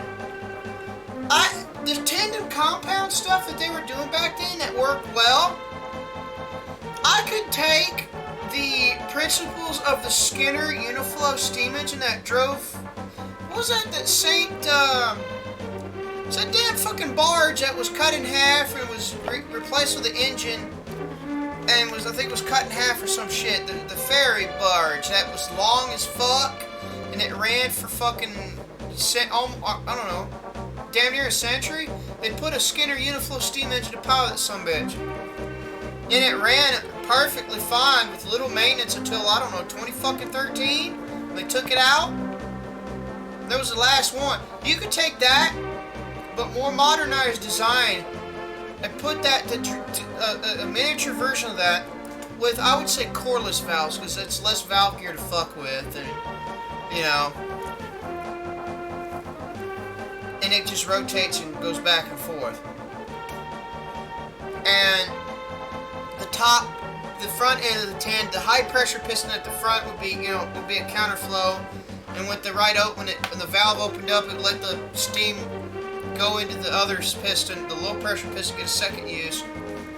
There'd be a complete uniflow with an auxiliary exhaust valve in case it was, needed to be vented, and that could be, or you can use a piston valve system somehow. I think the coreless rotor valve, self-lubricated with black diamond, to minimize heat contraction, expansion, and put heat shielding in that would help. It's possible to make the Skinner Uniflow tandem compound system work on a locomotive. It would be possible. With the research here and then the shit that went into that fucking high pressure thing, it's possible. How you'd have to make it work, I'm not sure, but the fact that they did tandem compounds, they worked really well. This modernization locomotive stuff from Steam in an Oilless World, the John Rhodes Cole presentation, and the Uniflow Skinner engine presentation stuff, it's possible. The shit that they provide here is very possible. That actually, it'd be crazy badass. This things could have, holy fuck. The superheater in the, wow. Just fucking wow. You'd have to see the fucking PDFs yourselves just to see how crazy the advances could be. Like, the superheaters and the boilers could last 30 years or more. Firebox plating in the gasifier firebox could actually last for more than 30 years or so. You get rid of, you get rid of 91% of the cost of maintenance for running a locomotive like that. With all the calculations they've done, there was actually building one of these motherfuckers, and it got shut down in 2012 because they couldn't get the rest of the funding because the fat asses, I guess, went wah wah. I want my poor money. Over there in the UK where it was being built, it was all, you know, that's pretty sad because it could have really done some great shit. Because fuck, if you scaled the steam turbines better than the fucking 20s and the 40s, you could make a thermodynamically efficient fucking. At least you can't go down to 1,000 horsepower, but you can make something like 1,500 or more horsepower, or 2,000 or 3,000 horsepower fucking steam turbine, and you could basically keep it largely self-contained with condensing and everything, and it would be more thermodynamically efficient than a diesel locomotive. It could drive the same shit. You just have to have a hydraulic drivetrain to amplify and channel that torque, because it's a constant RPM fucking locomotive, and it would spin a generator of sorts. Or you'd have it run a generator directly, a high-speed generator directly, and then that would run the fucking generate the electricity for the traction motors. The only problem when they did it back then was they didn't have as much of the miniaturization of circuitry and shit back then, the 20s and 40s and shit, so the things were fucking giant. They worked pretty well, but they were fucking gigantic and they were a fucking cost, you know. But I think that could be a thing of the past if we actually try cracking down on it. So, not gas turbines. Gas turbines are garbage. With rail locomotives, they were garbage and they smelled horribly, I heard. But steam turbine or steam piston, like compound, uniflow compound, low, tandem compound with a uniflow fucking piston and high efficiency valves and shit, with AC cooling and shit in the cab. We have some opportunities here we're not taking, of bringing some things back to the past, modernizing them to rival and become as close to efficiency as the diesel and drawbar, with far fewer parts to overall. I mean, you're running the superheater, you're running a boiler, there's a small series of generators in it, they're not that big, not that much in parts, but to run the electronics in your cab, your cab, but still, the workings of those are far less in parts than the fucking massive number of parts in a giant fucking super turbocharged fucking two-stroke diesel with variable timings, injection and all that shit with a selected RPM range, massive oil pans, massive fucking numbers of parts. Then you got the conjunctions going from the engine itself, then the connections to spin the generator, and you got this giant fucking beast of a generator that's got so many goddamn parts to it. And that's not even talking about the ones that might have hydraulic coupling in between, or just do the hydraulic coupling by itself. Those are purely for shunting. They still run those. And I guess since it would be a steam locomotive, you would have a lot more flexibility in the fuel that you could run, because it's literally just a firebox. A gasification firebox in the case of LD Porta. He pioneered turning fireboxes into gasifier fireboxes, which were far more effective. And you can also take a small amount of the exhaust steam and channel it up through the bottom to regulate the bottom of the firebox and the entire thing, and that steam reabsorb some of the heat, send it back in with the gasifier air through the front, and gasify and break down into more hydrogen and carbon monoxide, especially more hydrogen. Also, with all the advances that we have in coal boilers and whatnot for power plants, we such as atomizing the fuel, that could also be used to make things more efficient. Because if you atomize the fuel, you increase the surface area to volume ratio. Well, there's a limit when you do that in a gasification unit, because you do have to have a bed that can work like a charcoal bed or whatever, or you have to be able to not have all that blow out. So you can only shrink it down to a certain amount of size in pieces when it comes to gasification, that's where you have a trade-off, because, you know, because you're basically doing a side draft and then upward draft gasification and then combustion after that. So it's gonna, yeah. Now, if you were to do a downdraft gasifier, that would totally work, because you could make a hearth, you can make the hearth put inside like an invert style, but you can use Wayne Keith's Have Wood Will Travel. You can buy the book, and he can teach you how to do it. It teaches you how to do them. But you can turn that into a cheap-ass invert that's pretty effective, but you have to remember to lay like bigger pieces of material that you're going to break down at the bottom of the hopper. Then you can take all the atomized fuel, and it would gasify, and it would break, and then the wood or whatever you use at the bottom would serve as a charcoal bed to break that down fully through. So it would work that way. But this is a side draft, then updraft, and then combustion section at the back and the top to generate all that heat. So the atomization wouldn't quite work in that case. You'd be back. Wouldn't be back at square one, but you would have dust and smoke, coal bits flying out. But yeah, it would burn more efficiently because you have less waste coming out of it. Because, well, the chemical reaction of combustion happens on the surface and works its way inward. Fair enough.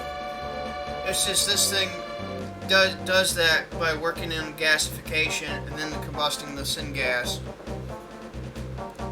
And then it recycles some of the exhausting, which I like the atomization trick for a blast firebox too. That would work just pretty well too. The only thing is you have to be careful though. You have to clean the fucking ashes out every so often, or else you'll get clinkers.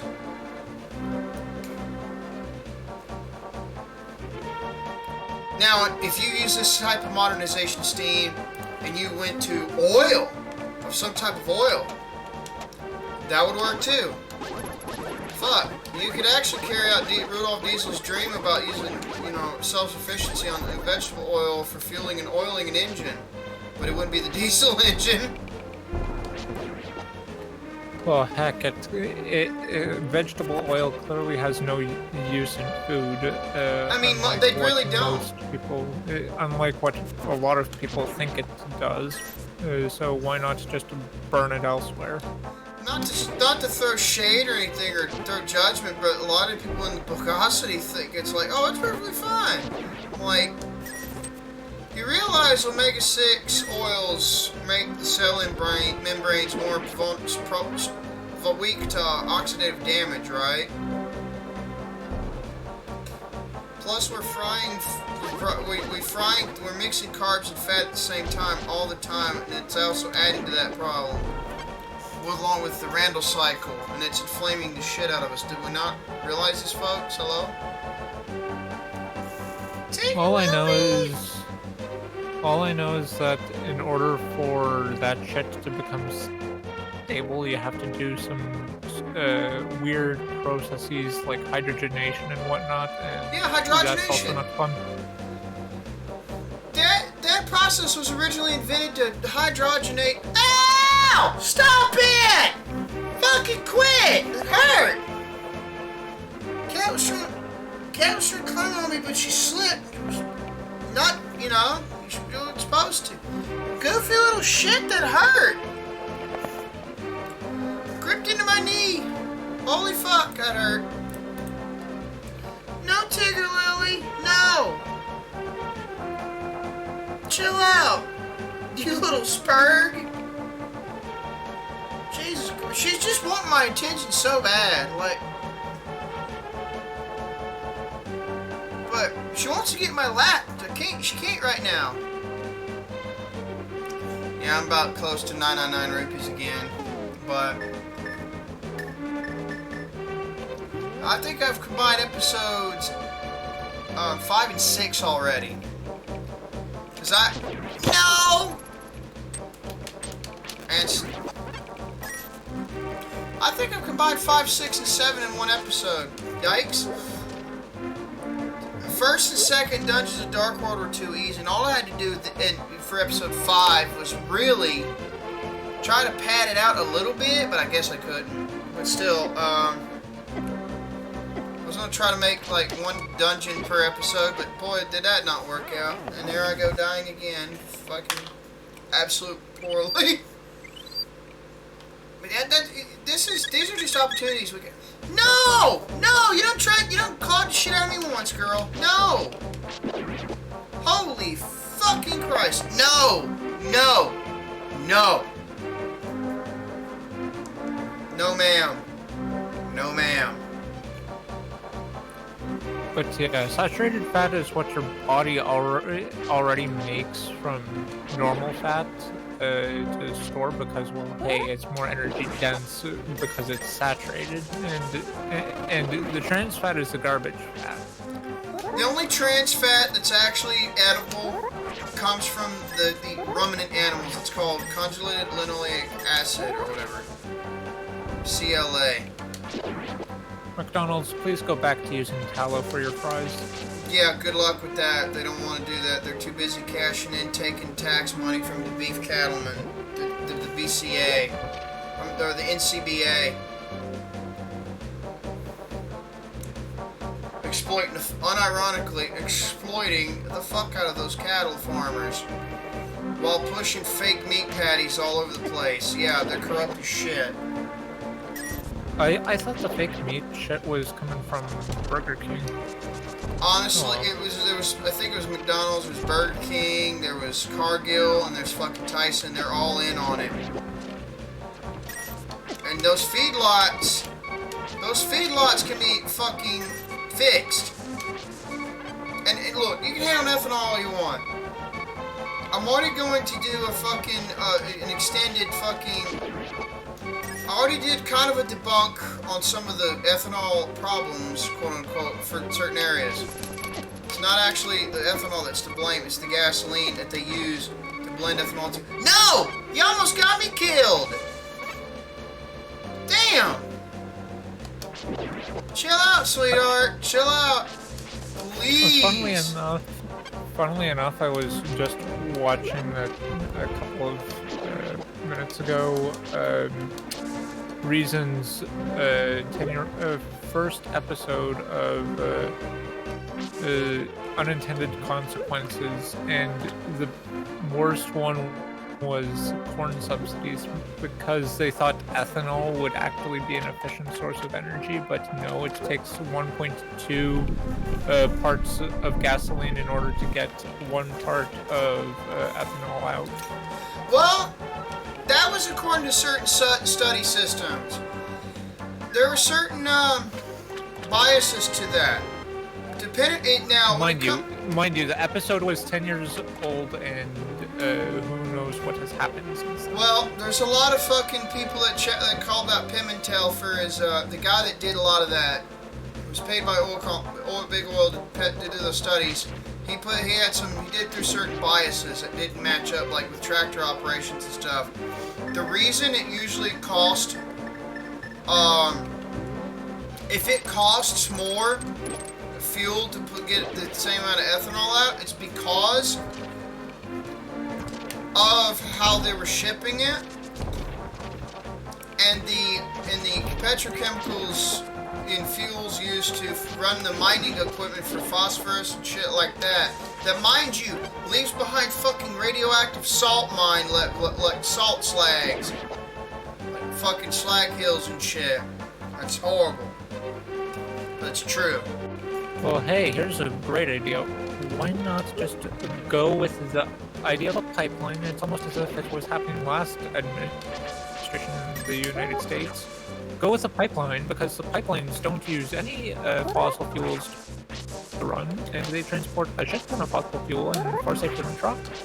Oh, but wait, Biden had to cancel that project. Well, the other thing too is dude, Orange Man bad. Yeah, and the other thing too is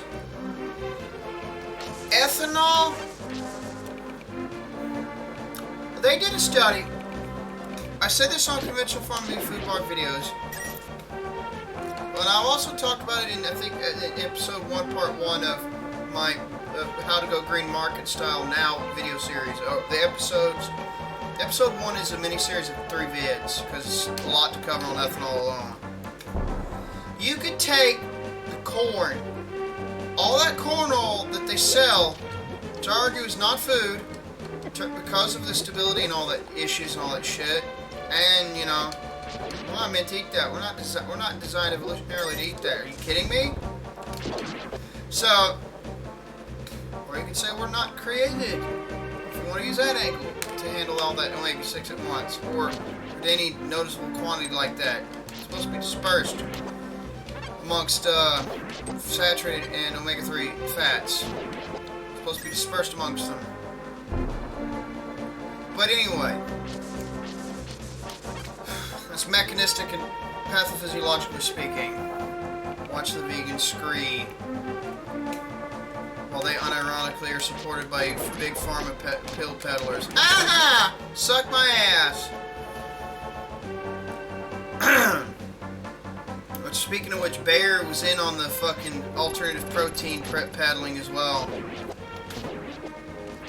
Holy fuck, we're in such clown world right now. Holy shit. But what I was getting at was, if you took the oil, if you pressed the oil out of 90% of all the corn that you were going to grow,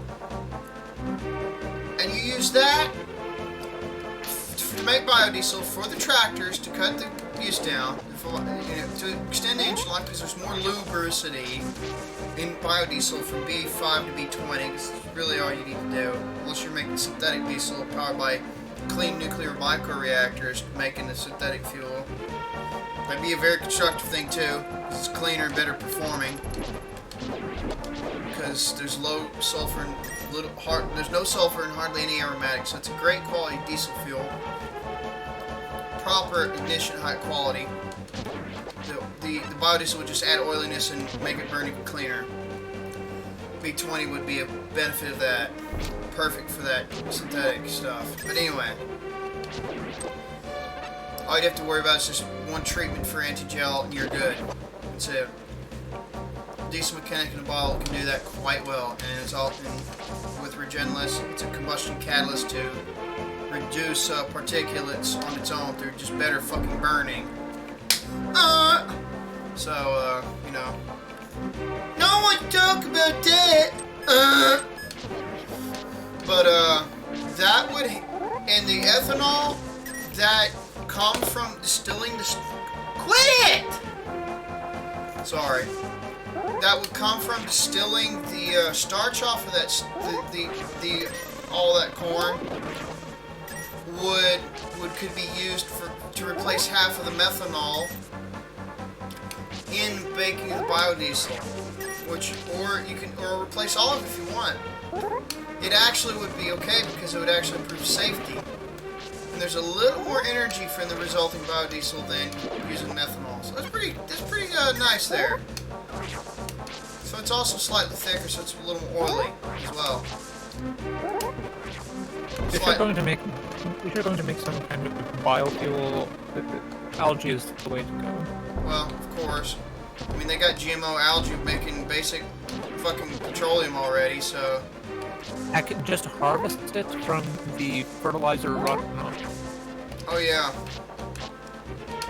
That's also... I was thinking about the fertilizer runoff of the feedlots to make biomethane and have liquid biomethane and natural gas for airplanes. It actually could go a bit further on the same unit of fuel equivalent of natural gas versus jet fuel now. It's just, take a guess who's getting in the way of that. Everybody that's holding back natural gas. Big oil, big solar, and big wind, because environmentalists suck. Yeah, they're commies peddled and paid for. That's all they are. Ironically enough, wind has a very, very shitty energy return on energy investment ratio, and the solar power is only efficient for the first couple of hours that it's installed. Get your ass back! No! Damn it! Stop! God damn it! Stop it! Sorry, I got one that's being really fucking horrible tonight.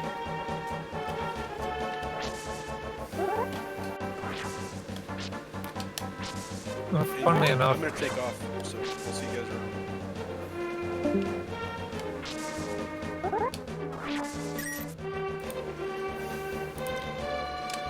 but yeah, as for why anyone would think that those two energy sources, of all the energy sources that are available, why would anyone think that those two are a particularly good idea?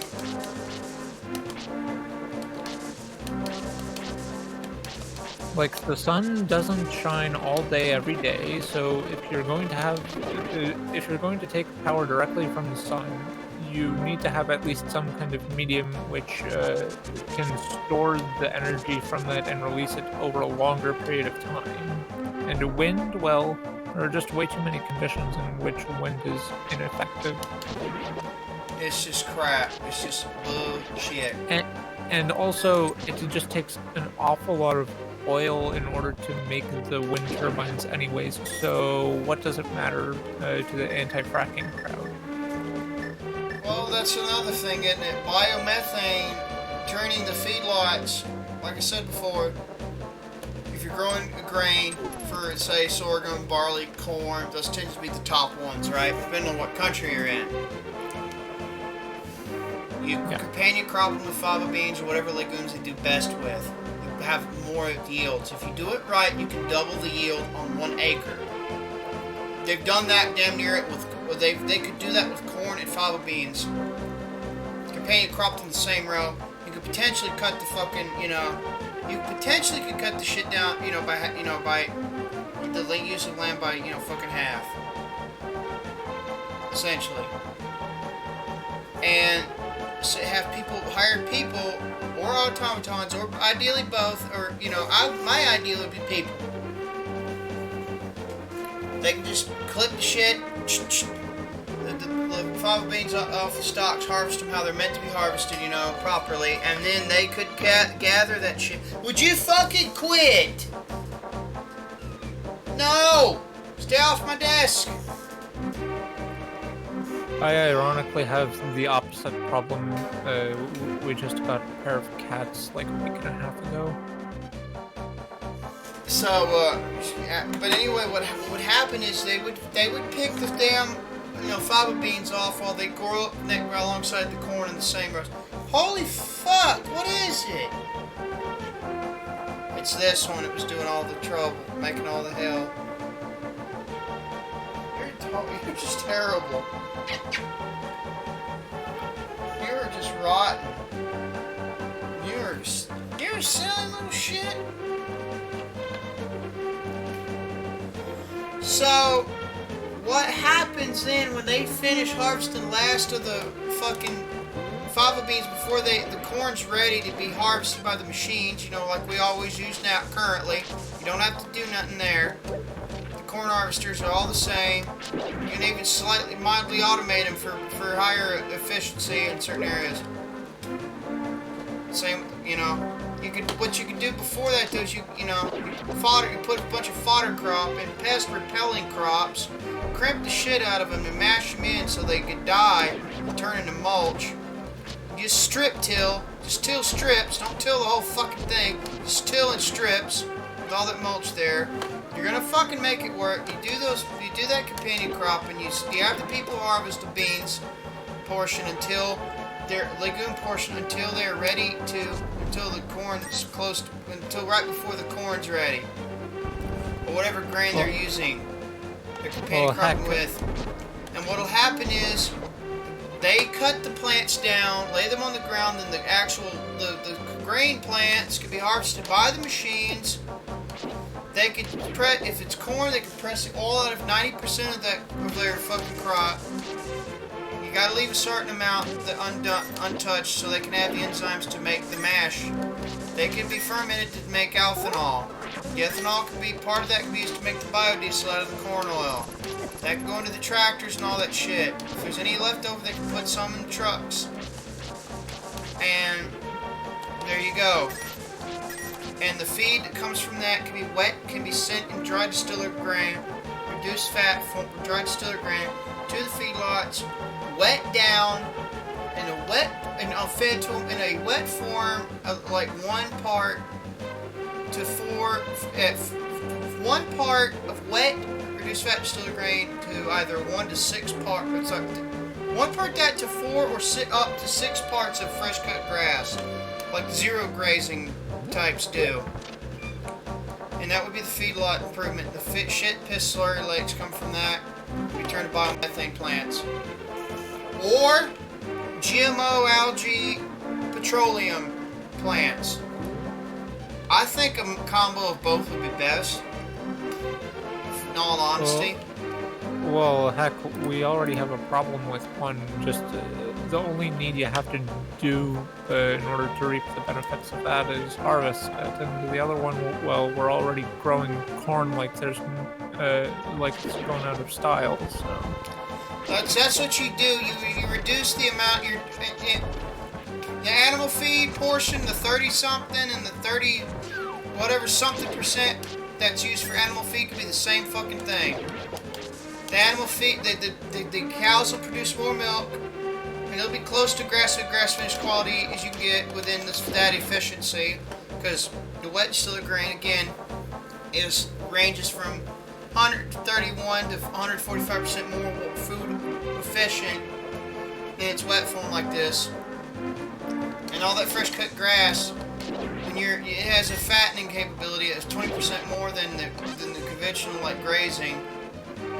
So, that's another, you can put the two together, trial and doing that. And you can regenerative manage graze them to fertilize the areas of the paddocks and stuff, rotation and time the rotation before you take them to the feedlot. And there you go. What's left over from the shit piss solar lakes, biomethane or petroleum. You have the fertilizer. Back to the fields where it came from. There you go. You can do distiller co-ops like the Germans did before the commie and fascist bastards took over. No! Anyway.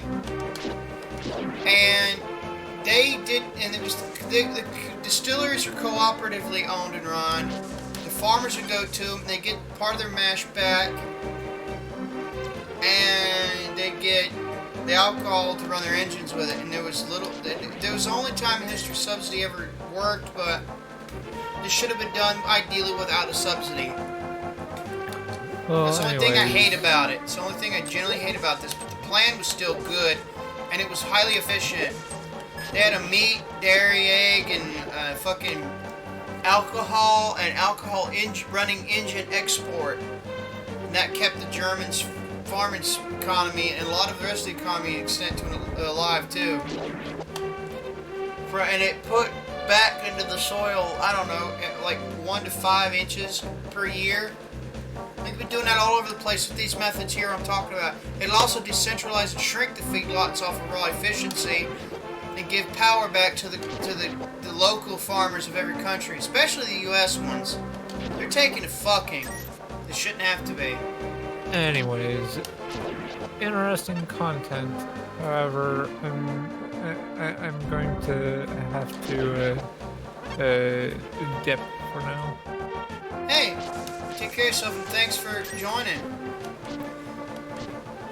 Take care. I appreciate the contribution. Yeah, there is so much we can do, folks. We just need to spread the word. If you want more references, comment below. I will expand on it. Fuck, I got the math for you, too. I got the math for you. Just the raw math metrics off of what they did. And by the way, grass-fed, grass-finished quality from a feedlot, dairy, and domestic local dairy. Add a small amount of MCT of some source.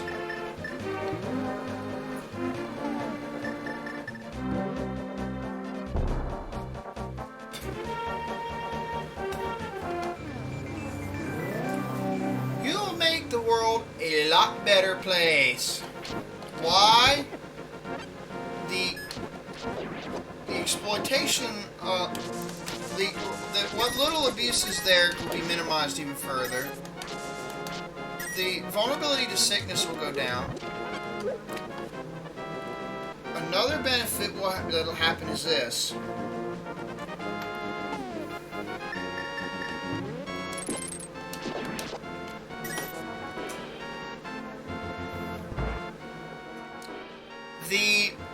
If there is any abuse in these farms, what little would be there will be eliminated because of the decentralization and efficiency increases.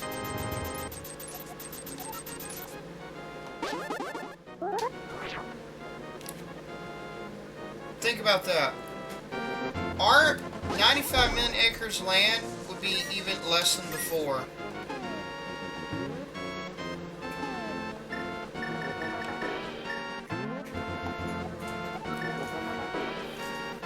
We have unbelievable amount of actual doable, technologically accessible, unbelievably fucking great shit we can do out there for alternative energy. Expand our food supply, decentralize it, increase the efficiency, have more output, make shit competitive with the diesel and big oil, but also run alongside it and let it run its course. Fat asses have to get out of the way for that. Good luck with that. We have the means to actually get to this shit. I fucking kid you not. I think we can use the Skinner uniflow system on the compound locomotives and further them. How you're gonna do it, I'm not sure. It'd have to be a few trial runs on a real small one. I'd have to start out like small. But it can be done. I'm fairly certain. I'm more certain now after getting this book. And learning what I've learned from the other engineering forums and discussions. Well, not the forums, but the contributions by certain engineers, mechanical engineers that work on this shit. I'm more certain now than ever that this is testable and could be doable. I want to thank you guys for, again, checking this out. I know you've heard these messages before in the past. I know you've heard this talk about these topics before. I am working on the How to Go Green Market Stall Now video series as we speak. Working on it, hoping to finish it really soon. With this one within this month, hopefully. If not, the next. But I intend to do all of it. Get it all finished soon, and you'll see where I'm coming from. You'll see the math, more of it. You'll see all kind of other shit. You see why? Now you know why I'm not going to do a video on solar or wind. Plus, there's a lot of shielding problems, that lack of needing to, shielding that's not able to be done very easily for said fucking particular infrastructure, for said energy systems. This ice storm knocked the hell out of them too. They're vulnerable to that. So wind is vulnerable to that. There's a lot more reasons that these guys covered that I could go over and maybe expand on. But I think they did justice on why I'm not going to mention solar or wind this in this series. I just won't. It's not happening. Another thing I want to talk about is, yes, the SERP's power system is a real thing. It was invented by these guys. It is a real piece of tech. Yes, I said it. It's not a violator of anything. I'm going to link you how to get to the presentation itself. I'm also going to link you to a couple other presentations. These could be extrapolated to. These could be both. These systems could be retrofitted onto fucking, ideally delta wired fucking generators. I would say ideally the SERP system would be.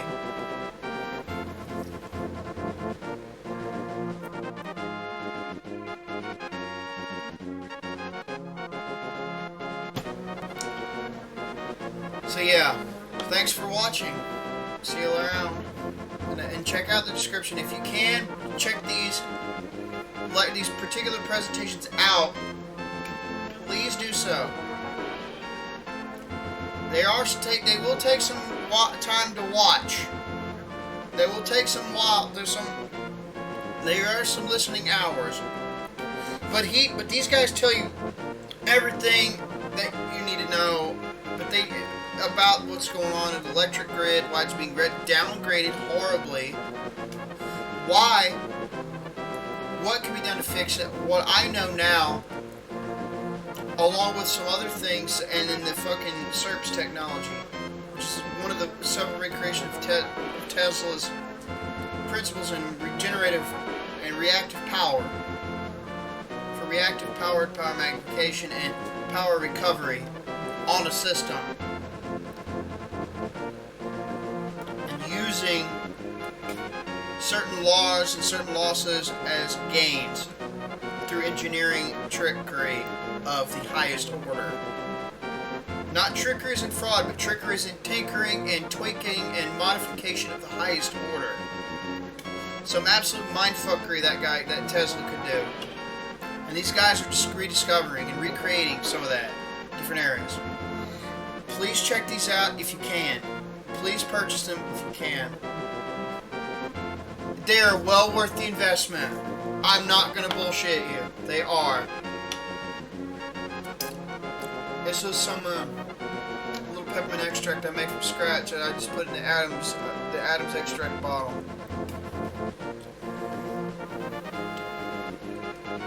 I use this a little sometimes. Makes real heavy meals. Sometimes they're a little heavy on me. Go down more easily. If they're heavy for me, it'll help. And it's also just good to have once in a while to get the juices going in your liver and whatnot, because it is a bile exciter. But anyways, bile production exciter to an extent. So anyways, take care everybody. Thank you so much for listening. I will see you later on.